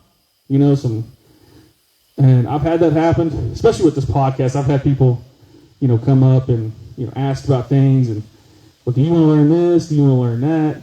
And that's not me. I'm just I'm a storyteller. I collect people's stories, and but he always used to tell that story. He'd say, and he'd probably tell it 3 or 4 times in one day. Just, I guess maybe just reiterating this is kind of how he was. But I miss him a lot. I have a hard time talking about him. So I joined the podcast. I didn't talk about anything.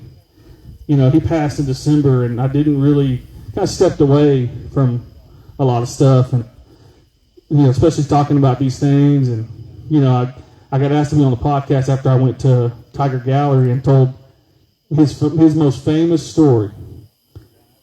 And I'll tell that now. And this is something that I've told multiple times. I know Chris told me no repeats, but I already gave him that non-repeat story. I'm gonna give you guys this story because this is the story. This is, to me, his most famous story that he even told my dad growing up too.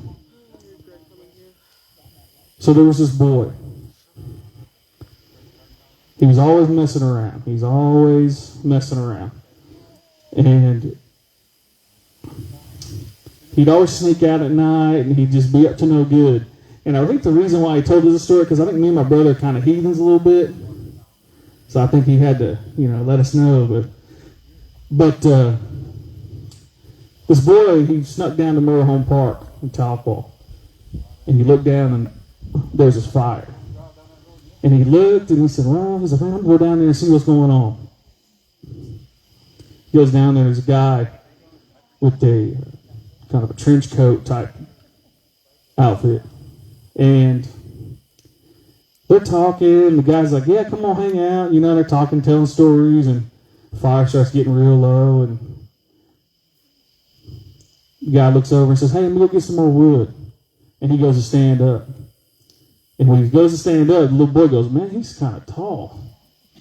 He's real tall. I'm looking up at him. And then he looks down. And he had hooves for feet. He looked back up. And the entity, the being, smiled. And the boy took off running home. That's a story that he would tell me all the time. And, another story that he always tell all the time would be the one that happens here. Back in the day when Mom Scott and Dad Scott were out here, they used to have this dog come up. And I think Chalk can probably knows this story. Aunt Chalk. But they'd have this dog come out. And they'd be petting it, they'd be loving all the kids and really love this dog. And come to find out, that dog had a gold tooth that smiled. And, he'd always tell that story too. And like I said, I'm just starting to remember some of them as I'm sitting here talking, but he told so many stories. And, I think with this podcast too is I've reached out to family members who I never really had communication with. And I'm asking them, hey, what was that story about this tie snake?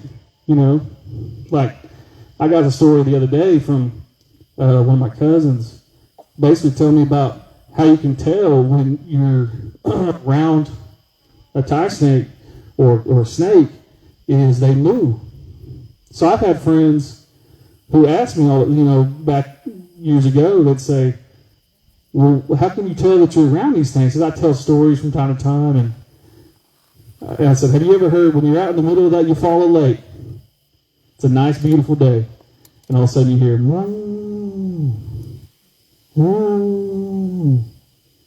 and they're like, yeah, I've heard that. I said, yeah, don't go towards it. Don't go towards it. Don't try to find out what it is. This is a Scooby-Doo. But it's just the information, and he's greatly missed, and I had to butcher up the first part of this. I had to gain my composure, but I appreciate you guys listening in. I appreciate you guys listening to the podcast, and until next time. I just want to say, no go.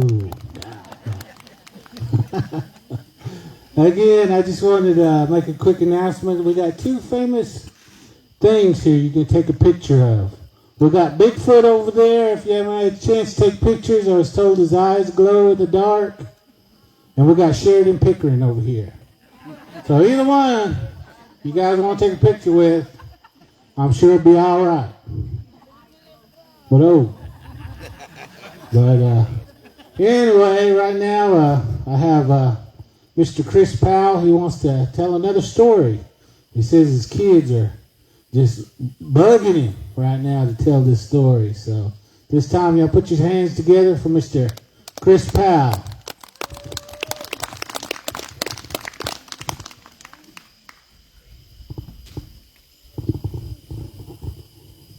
All right, no more old ones now. So, well, Judy brought this up. I used to work for Judy a few years ago, but I used to live just about another couple of miles down the road here, and it was during the night, and my roommate and his uncle lived there, and he slept in the living room, had a bed in there, and he was always up late watching TV, and But I woke up, I don't know, 2, 3 o'clock in the morning, and my sugar was getting low. So I get up and I heard some squeaking noise. And so, I'm about that time, I'm already shaky and sweaty, and, the candy's in the kitchen. And I opened the bedroom door, and I looked down the hallway, and old partner, he's in there sleeping.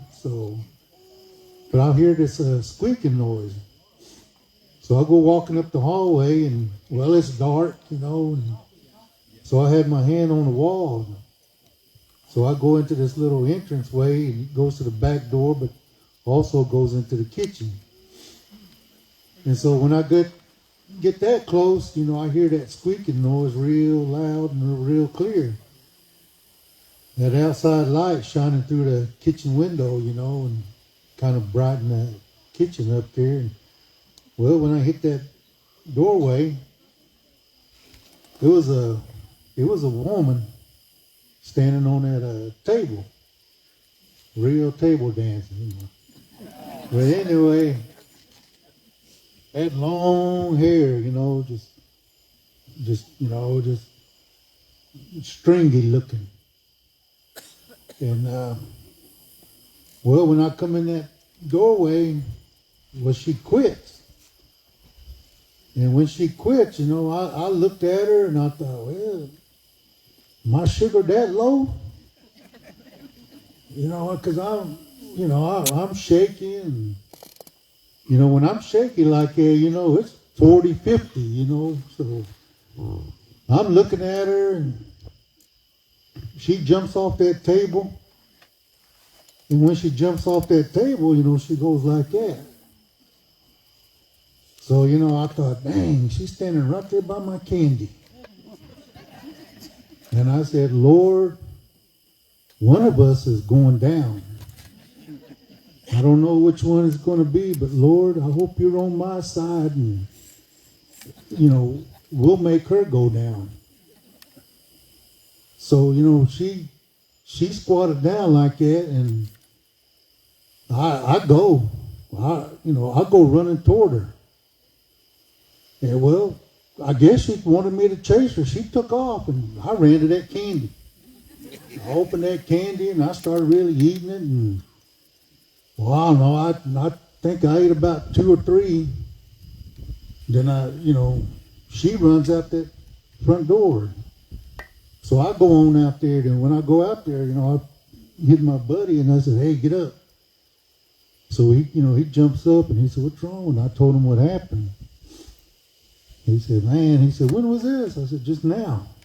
And so we're standing outside looking around, and we don't hear anything, but he said, you okay? And I said, no, I'm still kind of low. So we go back in the house there, and I drink some pop and eat some candy, and we're sitting there talking and everything. And I said, I guess I kicked it up about 200. I said, I'm good. I said, I'm going to go to bed. So I go on to bed. And so next day, I get up, go to work, and, we come back. I come back, and, we're sitting there talking about it and everything. And so about 2 nights later, I can hear him hollering. So I jump up and I look down the hallway, and that thing is in the living room by him. And I seen it, So I take off running up there, and he jumps up, and that thing runs out again. And I said, "It looked like a girl, ain't it?" He said, "Yeah." So I don't know what it was. I mean, that's what it was. It looked like a girl. It was a girl, but I don't know what she was doing in there, but it was just she could have brushed her hair anyway, but it was just all nappy, just stringy, like that Jamaican hairdo, like that, rough looking. I could have brushed it or something, But that's, that was one of the experiences I seen. I seen a lot of things in my time, growing up around Ragtown, growing up around Churchyard. I lived on the Churchyard, and I grew up around Stomp Dance too. And, green corn, you stay out there all week. They don't do that now. They wait till Friday and get out there. But the old days, you was out there the whole week and maybe another week after. But being around there, you'd see things, hear things. And being around the church, being around church, you didn't think there'd be things like that. But, there's some things around there. And, we're talking about them tall people. And, my wife, she went to Sequoia, and I grew up over here in Eufaula. And our kids, I think they were just probably getting into junior high. And so we took them up here, and, I showed them, I said, hey, this is where I went to school. And, we showed them around and looked around. And from there, we went to Telequal, went to Sequoia and looked around. And she was telling them about, that and going to school there. And we stayed, made a day out of it. And it was pretty late. We was coming home. And coming out of Telequal, they got that car wash out there in the middle of nowhere. And we was really going, and shoot, about that time, it was a big old tall man jumped out in front of us. And I don't know how I didn't, I didn't hit him. He was right there, just,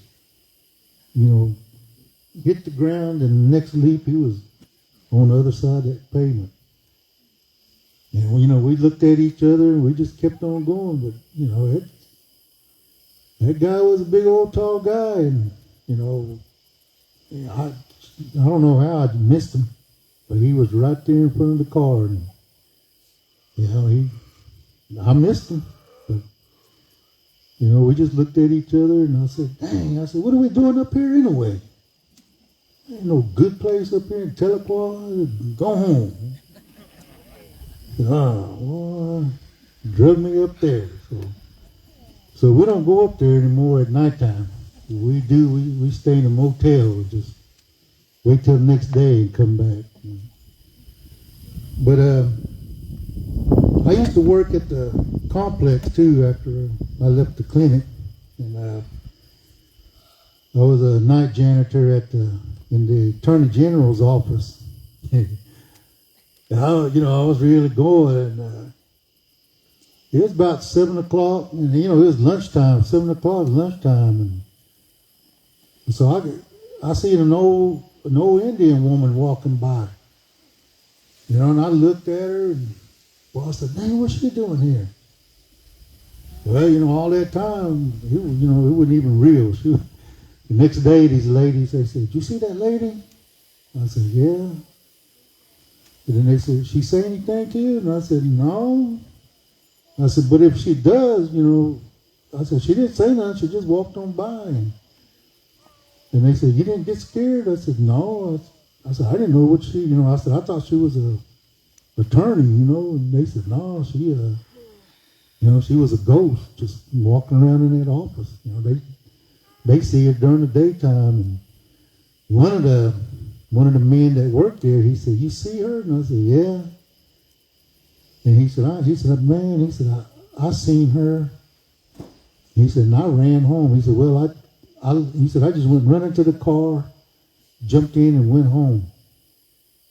He said, when I seen her, he said, she came through that wall from the outside to the inside. When I said, golly, I said, no, I said, every time I see her, she's just walking around. And he said, well, what'd you do when you first seen her? And I said, I didn't do nothing. I said, just stood there. I said, I didn't know who she was. I said, if she said anything, I said, I was just going to hand her a vacuum and tell her everybody works around here. We just don't be trying to scare me. We work around here, But she never said anything. Well, she did one time. She said hello, and when she said that, I just stopped and looked at her, and I just turned back around and kept on going. So it just little things like that, and when they got that, well, what thing was it? ICW and Foster or something, that building down there that deals with kids. And they used to say, well, when I first started, they say, watch that building now. They said, you'll see some kids in there. And I said, oh, okay. And sure enough, I was in there vacuuming and had the radio on, and I'd come in there, and I was coming out, and there was a couple of little kids standing there, and I just looked at them, and they looked at me, and they started looking around, and I said, y'all lost? Or what y'all want? They didn't say nothing. They just walked out the door and kept on going. So I walked out behind them, and they were walking up toward that veterans building. Then they took off into the dark, and I told the supervisor, I said, hey, there was some kids in here a while ago. I said, they went up that way. He said, oh yeah. He said, they'll be playing out in the parking lot too. He said, you'll see them. I said, oh, okay. It just seeing little things like that, just at first, it'll kind of scare you, but then when you look again, you're used to it and stuff. But my wife wanted me to tell this one. This one happened up here at the boarding school, up here at the dormitory. Like I said, I was in there from 3rd grade on up, and I don't know, we might have been about in the 5th or 6th grade by that time, or 4th grade. But we was down there at the ball field playing baseball. And we were on the east side of the field, and on the west side there was a creek right there. There's a creek right there, and then there's a barbed wire fence. And you get a good hit, you could put it over that fence. And so, everybody used to say, you put it over the fence, you go get it. That was our rule, And one day, we was out there playing ball. It was on a weekend, and we was playing baseball. One of them boys hit it over that fence, and, we didn't even notice. We didn't look around or anything, but when we, was watching the ball going over the fence, there was a guy standing over there, and he didn't, I don't know, he just didn't look right. I mean, not his face or anything, but this guy had some big old shoes on, some long shoes and baggy pants, and what they call them jackets, like them old, got them tails on it. And, he had one of them on, and he had a top hat, But he was real optimistic looking, and we were standing there, and we was looking at him, and we was all saying, "Hey, where'd he come from?" But anyway, that baseball was right there, and we said, "Hey, throw it back over here, throw it back over here." And and he just looked at it, and finally he picked that ball up, and from where he was standing, he threw that ball all the way back to home plate. Boy, everybody started looking around. We were saying, come on, come play with us. Come play with us. It took us a while to get him to come over there. So we said, well, put him in the outfield. So we gave him a glove and we was telling him what to do. And we played, we played a couple more innings. And then there he goes, he goes back out in the field. Somebody hits that ball. And then we said, go get it. Go get it. He was running. He jumped that creek. When he hit that, the bank, he took another leap and he cleared that whole barbed wire fence. And kind of ran back from here to that car. Turned around and looked at us. Boy, we all stood there, was looking at him, and then he, I was standing there. I said, "Shit, I'm going back to the dorm." And boy, I took off running. Next thing, the whole, all us little boys, we went running back. And we told one of the matrons, we said, "It was a weird guy out there." When we said that, he said, "Show me where." So we took him back down there, and that guy was gone. But that was, never seen anything like that. Just came in from out of nowhere, just standing there watching us. And, we didn't play ball for a while, but finally we got the courage to get back up and go back out there. But, man, it was just, I don't know what kind of thing this was, but it played ball with us, But I guess that's about it. So, all right. Boy, I thought when he was talking about that girl with that wild hair, thought he was talking about those Seminole babes. One of those Bimos or Haneys. God. But anyway, at this time, I know he had came up earlier, but I didn't get a chance to give him justice on his introduction. This next man that I'm calling up, he's inspiration for Muskogee Creeks all over. He's traveled, he's danced, he's played music. He's even done what do you call it, puppetry. In the Muskogee language. He shares that language. And he's another guy that's very helpful. If there's something you need to know, he's more than happy to help you out in that way. He's always willing to share knowledge. And at this time, if you could put your hands together, I'm going to call up Mr. Ben Eufaula.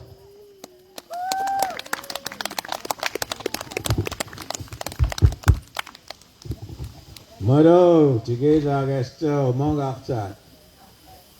If he did ocean,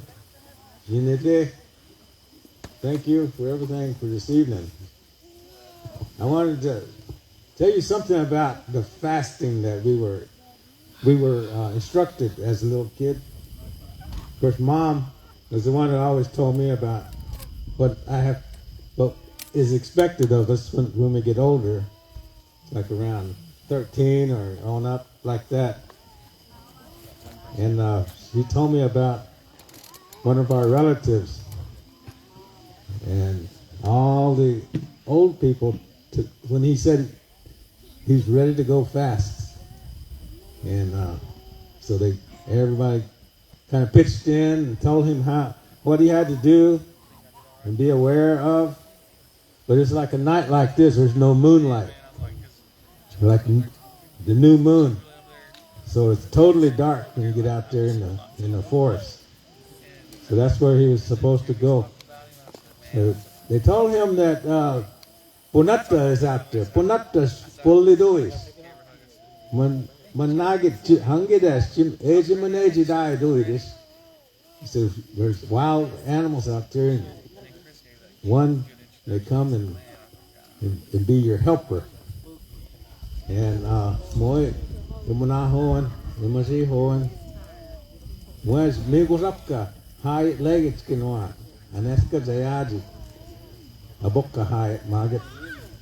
Moy, so it'd be praying and asking for help. Moy Ahyan, Monedle, you must be hard even. When Migosab, prayed all night long. And another day went by. And then that third night he was out there and he heard something. And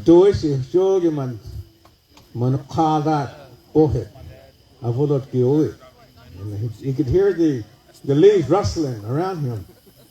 Total darkness. He remember everything that the old ones told him to be aware of, to expect. And he said, Awuli alak dun moy migosapka high leg and chadofra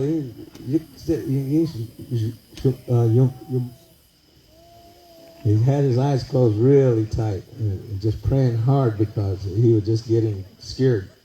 But this was sounding like his time when something was going to become his helper. And he said it kept coming around closer and closer. And pretty soon it was right on his back, just breathing hard. And he thought it was this was either going to hurt him or help him. And he said it just started walking around. He just kept his eyes closed. And he says, I know I got all my instructions on what I have to do, and most of it was to pray. And he said it came right in front of his face, and he just prayed harder. And he didn't know what was going to happen. And he started crying. And then he said, he told everybody, he said, I know this isn't right, what I did. He said, but when I opened my eyes and saw what it was, I started hitting it. It's supposed to have been his helper or something to help him out. And so he said, y'all forgive me for what I did. He said, I started beating on that animal. He started crying, and he realized it was his dog. Followed him out in the forest. Started beating on his own dog, and that's why he felt that it wasn't right to do that. But his helper may have been his dog. So that's just a lesson that I'm just telling you that I was told that not to expect when you go out fasting. Don't expect some colors or all this other stuff. If you've gone through 4 days or so without food or water, you don't begin to find yourself who you really are without food or water, just by yourself. And so, but it's a time when you get to hear things, see things, start to hallucinate and all this stuff. And so that was his experience there. But not to expect the lesson of that. What I took up from my parents is that don't have your ego way up. Just you're going to be way down. Be humble and accept things like that. But but I've always liked dogs. But at a time like that, you never know. That's just a lesson I thought I'd share. But I wanted also, talking about fasting, my friend had went out there. He's from Canada. He's from the Ojibwe, Anishinaabe. And he was telling me that he was out there fasting, and after a while he started seeing he saw something come up, and it was a Bigfoot. Call him Sasquatch, he was saying. And he sat down and talked with him. He said that he let him know that the family of Bigfoot are mixed with other like people like us, and so there's certain ones out there that have that, and so that's why some of the people are really tall, and so my friend there has a sitting with me earlier. Her dad is like 7 foot tall, and so that's her son is just as tall too. But that's the kind of people that the Sasquatch was telling him about, that they're with us. He was telling me that he's met a few of them that have that. A few of our Indian people have that bloodline in them. So anyway, I just wanted to share that part, just to let you know that group is with, or that blood DNA is in our own crowd sometimes. That's all. Motto. I know it was getting scary because every speaker gets closer to this light. So I've had to move that camera I don't know how many times. It was way over there. Now we somehow made it over this way. Again, I want to make an announcement. Tim's got these Bigfoot dolls. They're hand carved. He's made them himself. $20, you guys. That's a steal. You guys go help him out. Buy one of those little foots. Take them home. Give them a home.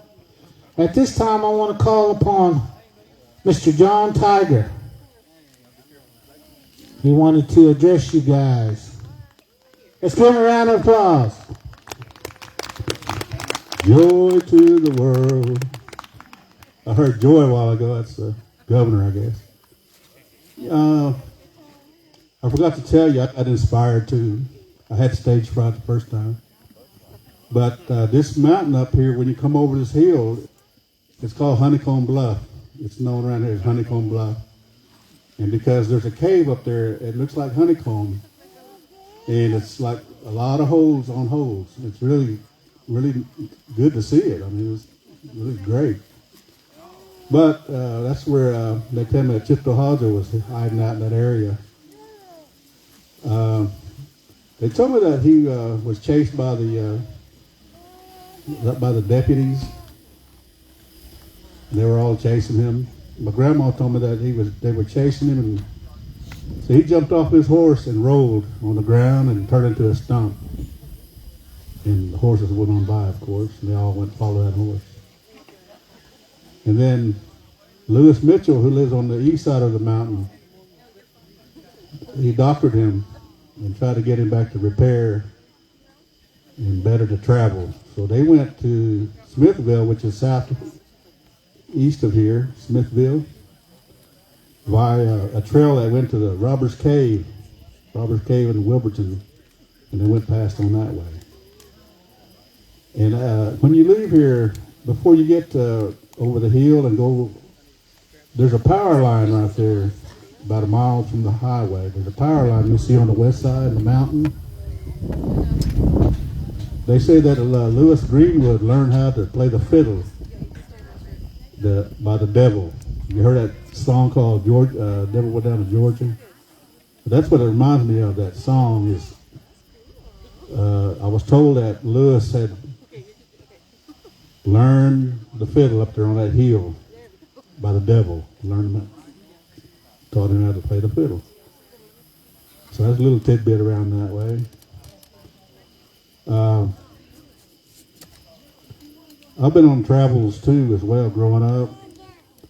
Went to Santa Fe school. My roommate was Apache. I didn't think I was going to have a roommate for a while there. And the third day he came in, throwed his suitcase on the bed, up the other bed across the room, and he hung a picture up right above his bed. And we talked, and I asked him, I said, what's that picture about? He said, it's behind my house in Mescalero, Apache. And there was a mountain with the caves up there, and he told me that he was descendant of Nachi and Geronimo. He said that Geronimo had a lot of power. He said that he had so much power that he delayed the daybreak, meaning they were on a hill and they had to go across the plains and get to another mountain range over there. But the sun was about to come up or getting daylight. And they were in an exposed position because the cavalry would have got them had they seen them out there in the open. And he said that Geronimo delayed the daybreak till they got to that woods, to the mountains on the other side. That's how much power he had. And so another thing is I went to Buffalo, New York one time on a speaking engagement. We were trying to raise funds for the Seminole Treaty people. Made a speech up there. And anyway, they told me that the Senecas could travel on the air instead of, they used to walk. They didn't have no horses. So when they go to council, they'd walk. And when you have to walk down the hill and walk back up, they would walk straight across. They could do that. And another thing in warfare, they said that the warriors be over here and the enemies over there. They could send a hologram out there of one of the warriors in the open just to see which way they're firing from. They could do that. And another one is I was amongst the Tuscaroras. And they have that false face. You ever heard of the False Face Society in New York? Well, you carved a face from out of the tree, a live tree. You carved a face out of it, and those masks are used for dances, ceremonial dances, and you keep it in the. Well, he kept it in the closet. He said, "I'll keep it in the box up in the closet."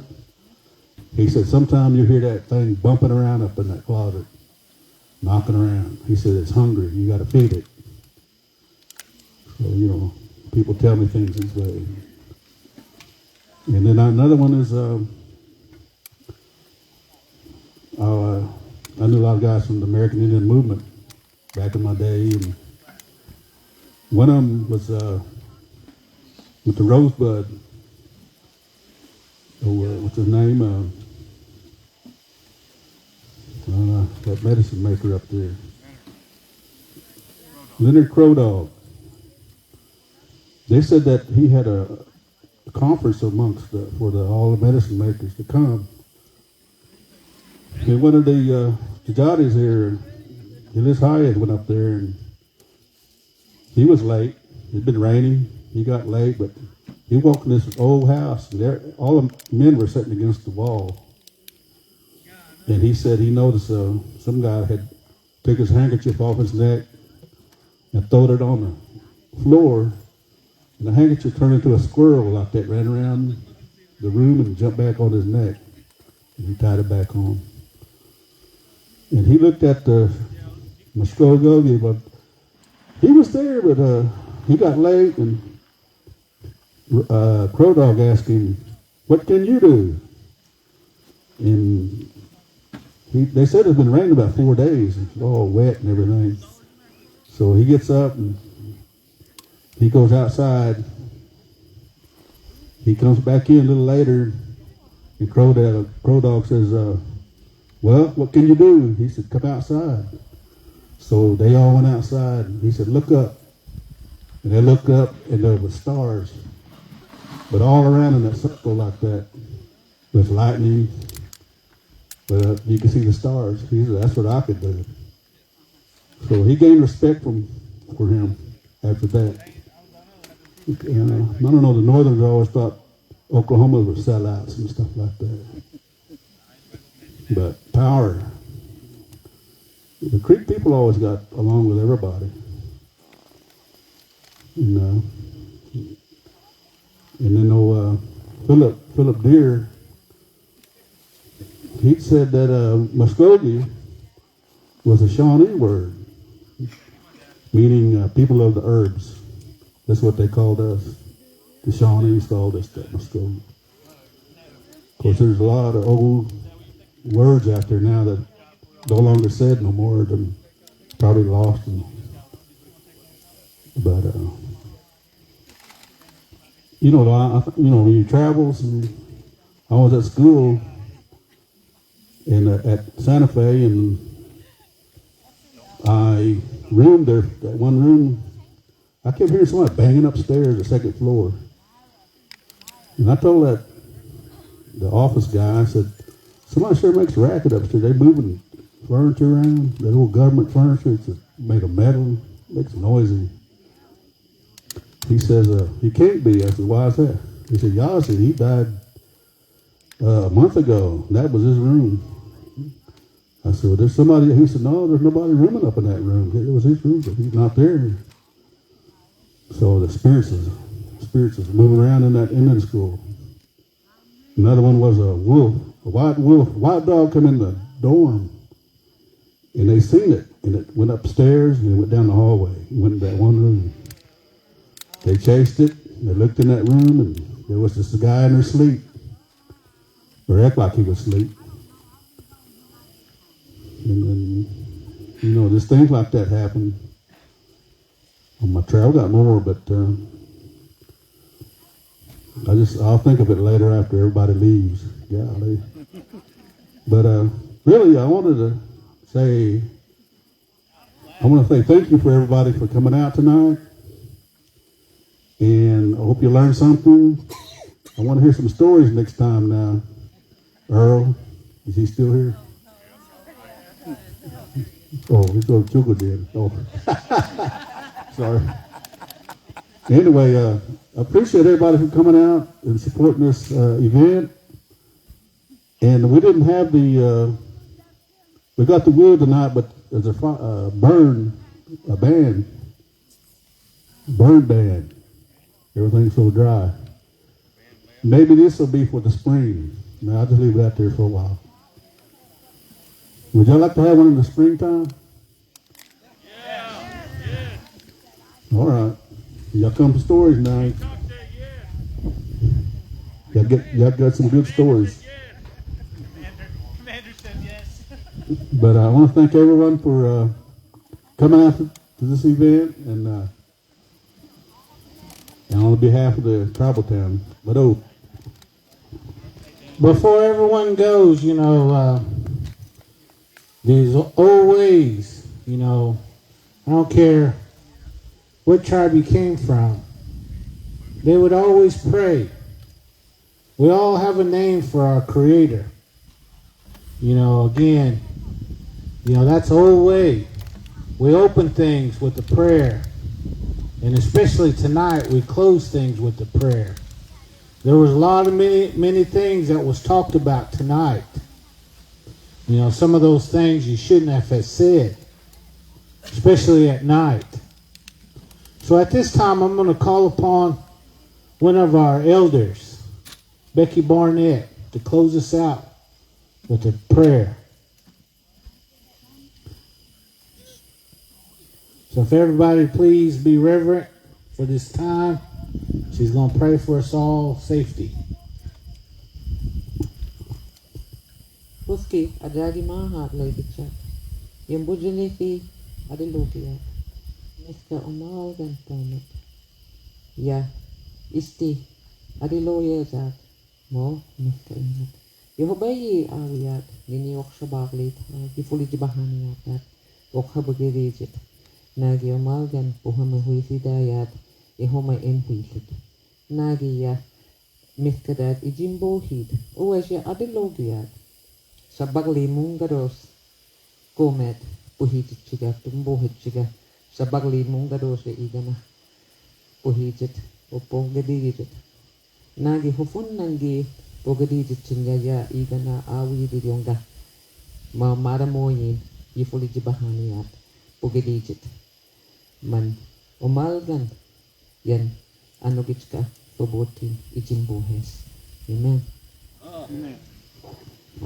Motto, everybody safe trip home. Thank you again for coming out. Visit Tim before you guys go. If you want one of those Bigfoot dolls, take it home. Mado. Oh, they also got food leftovers. Anybody's hungry or want to take something home? John. Go ahead. Mado. John. Ready for your car? Well, yet too. Yeah. He grabbed Enjoyed it. the Bigfoot and moving over here in the light so they don't run.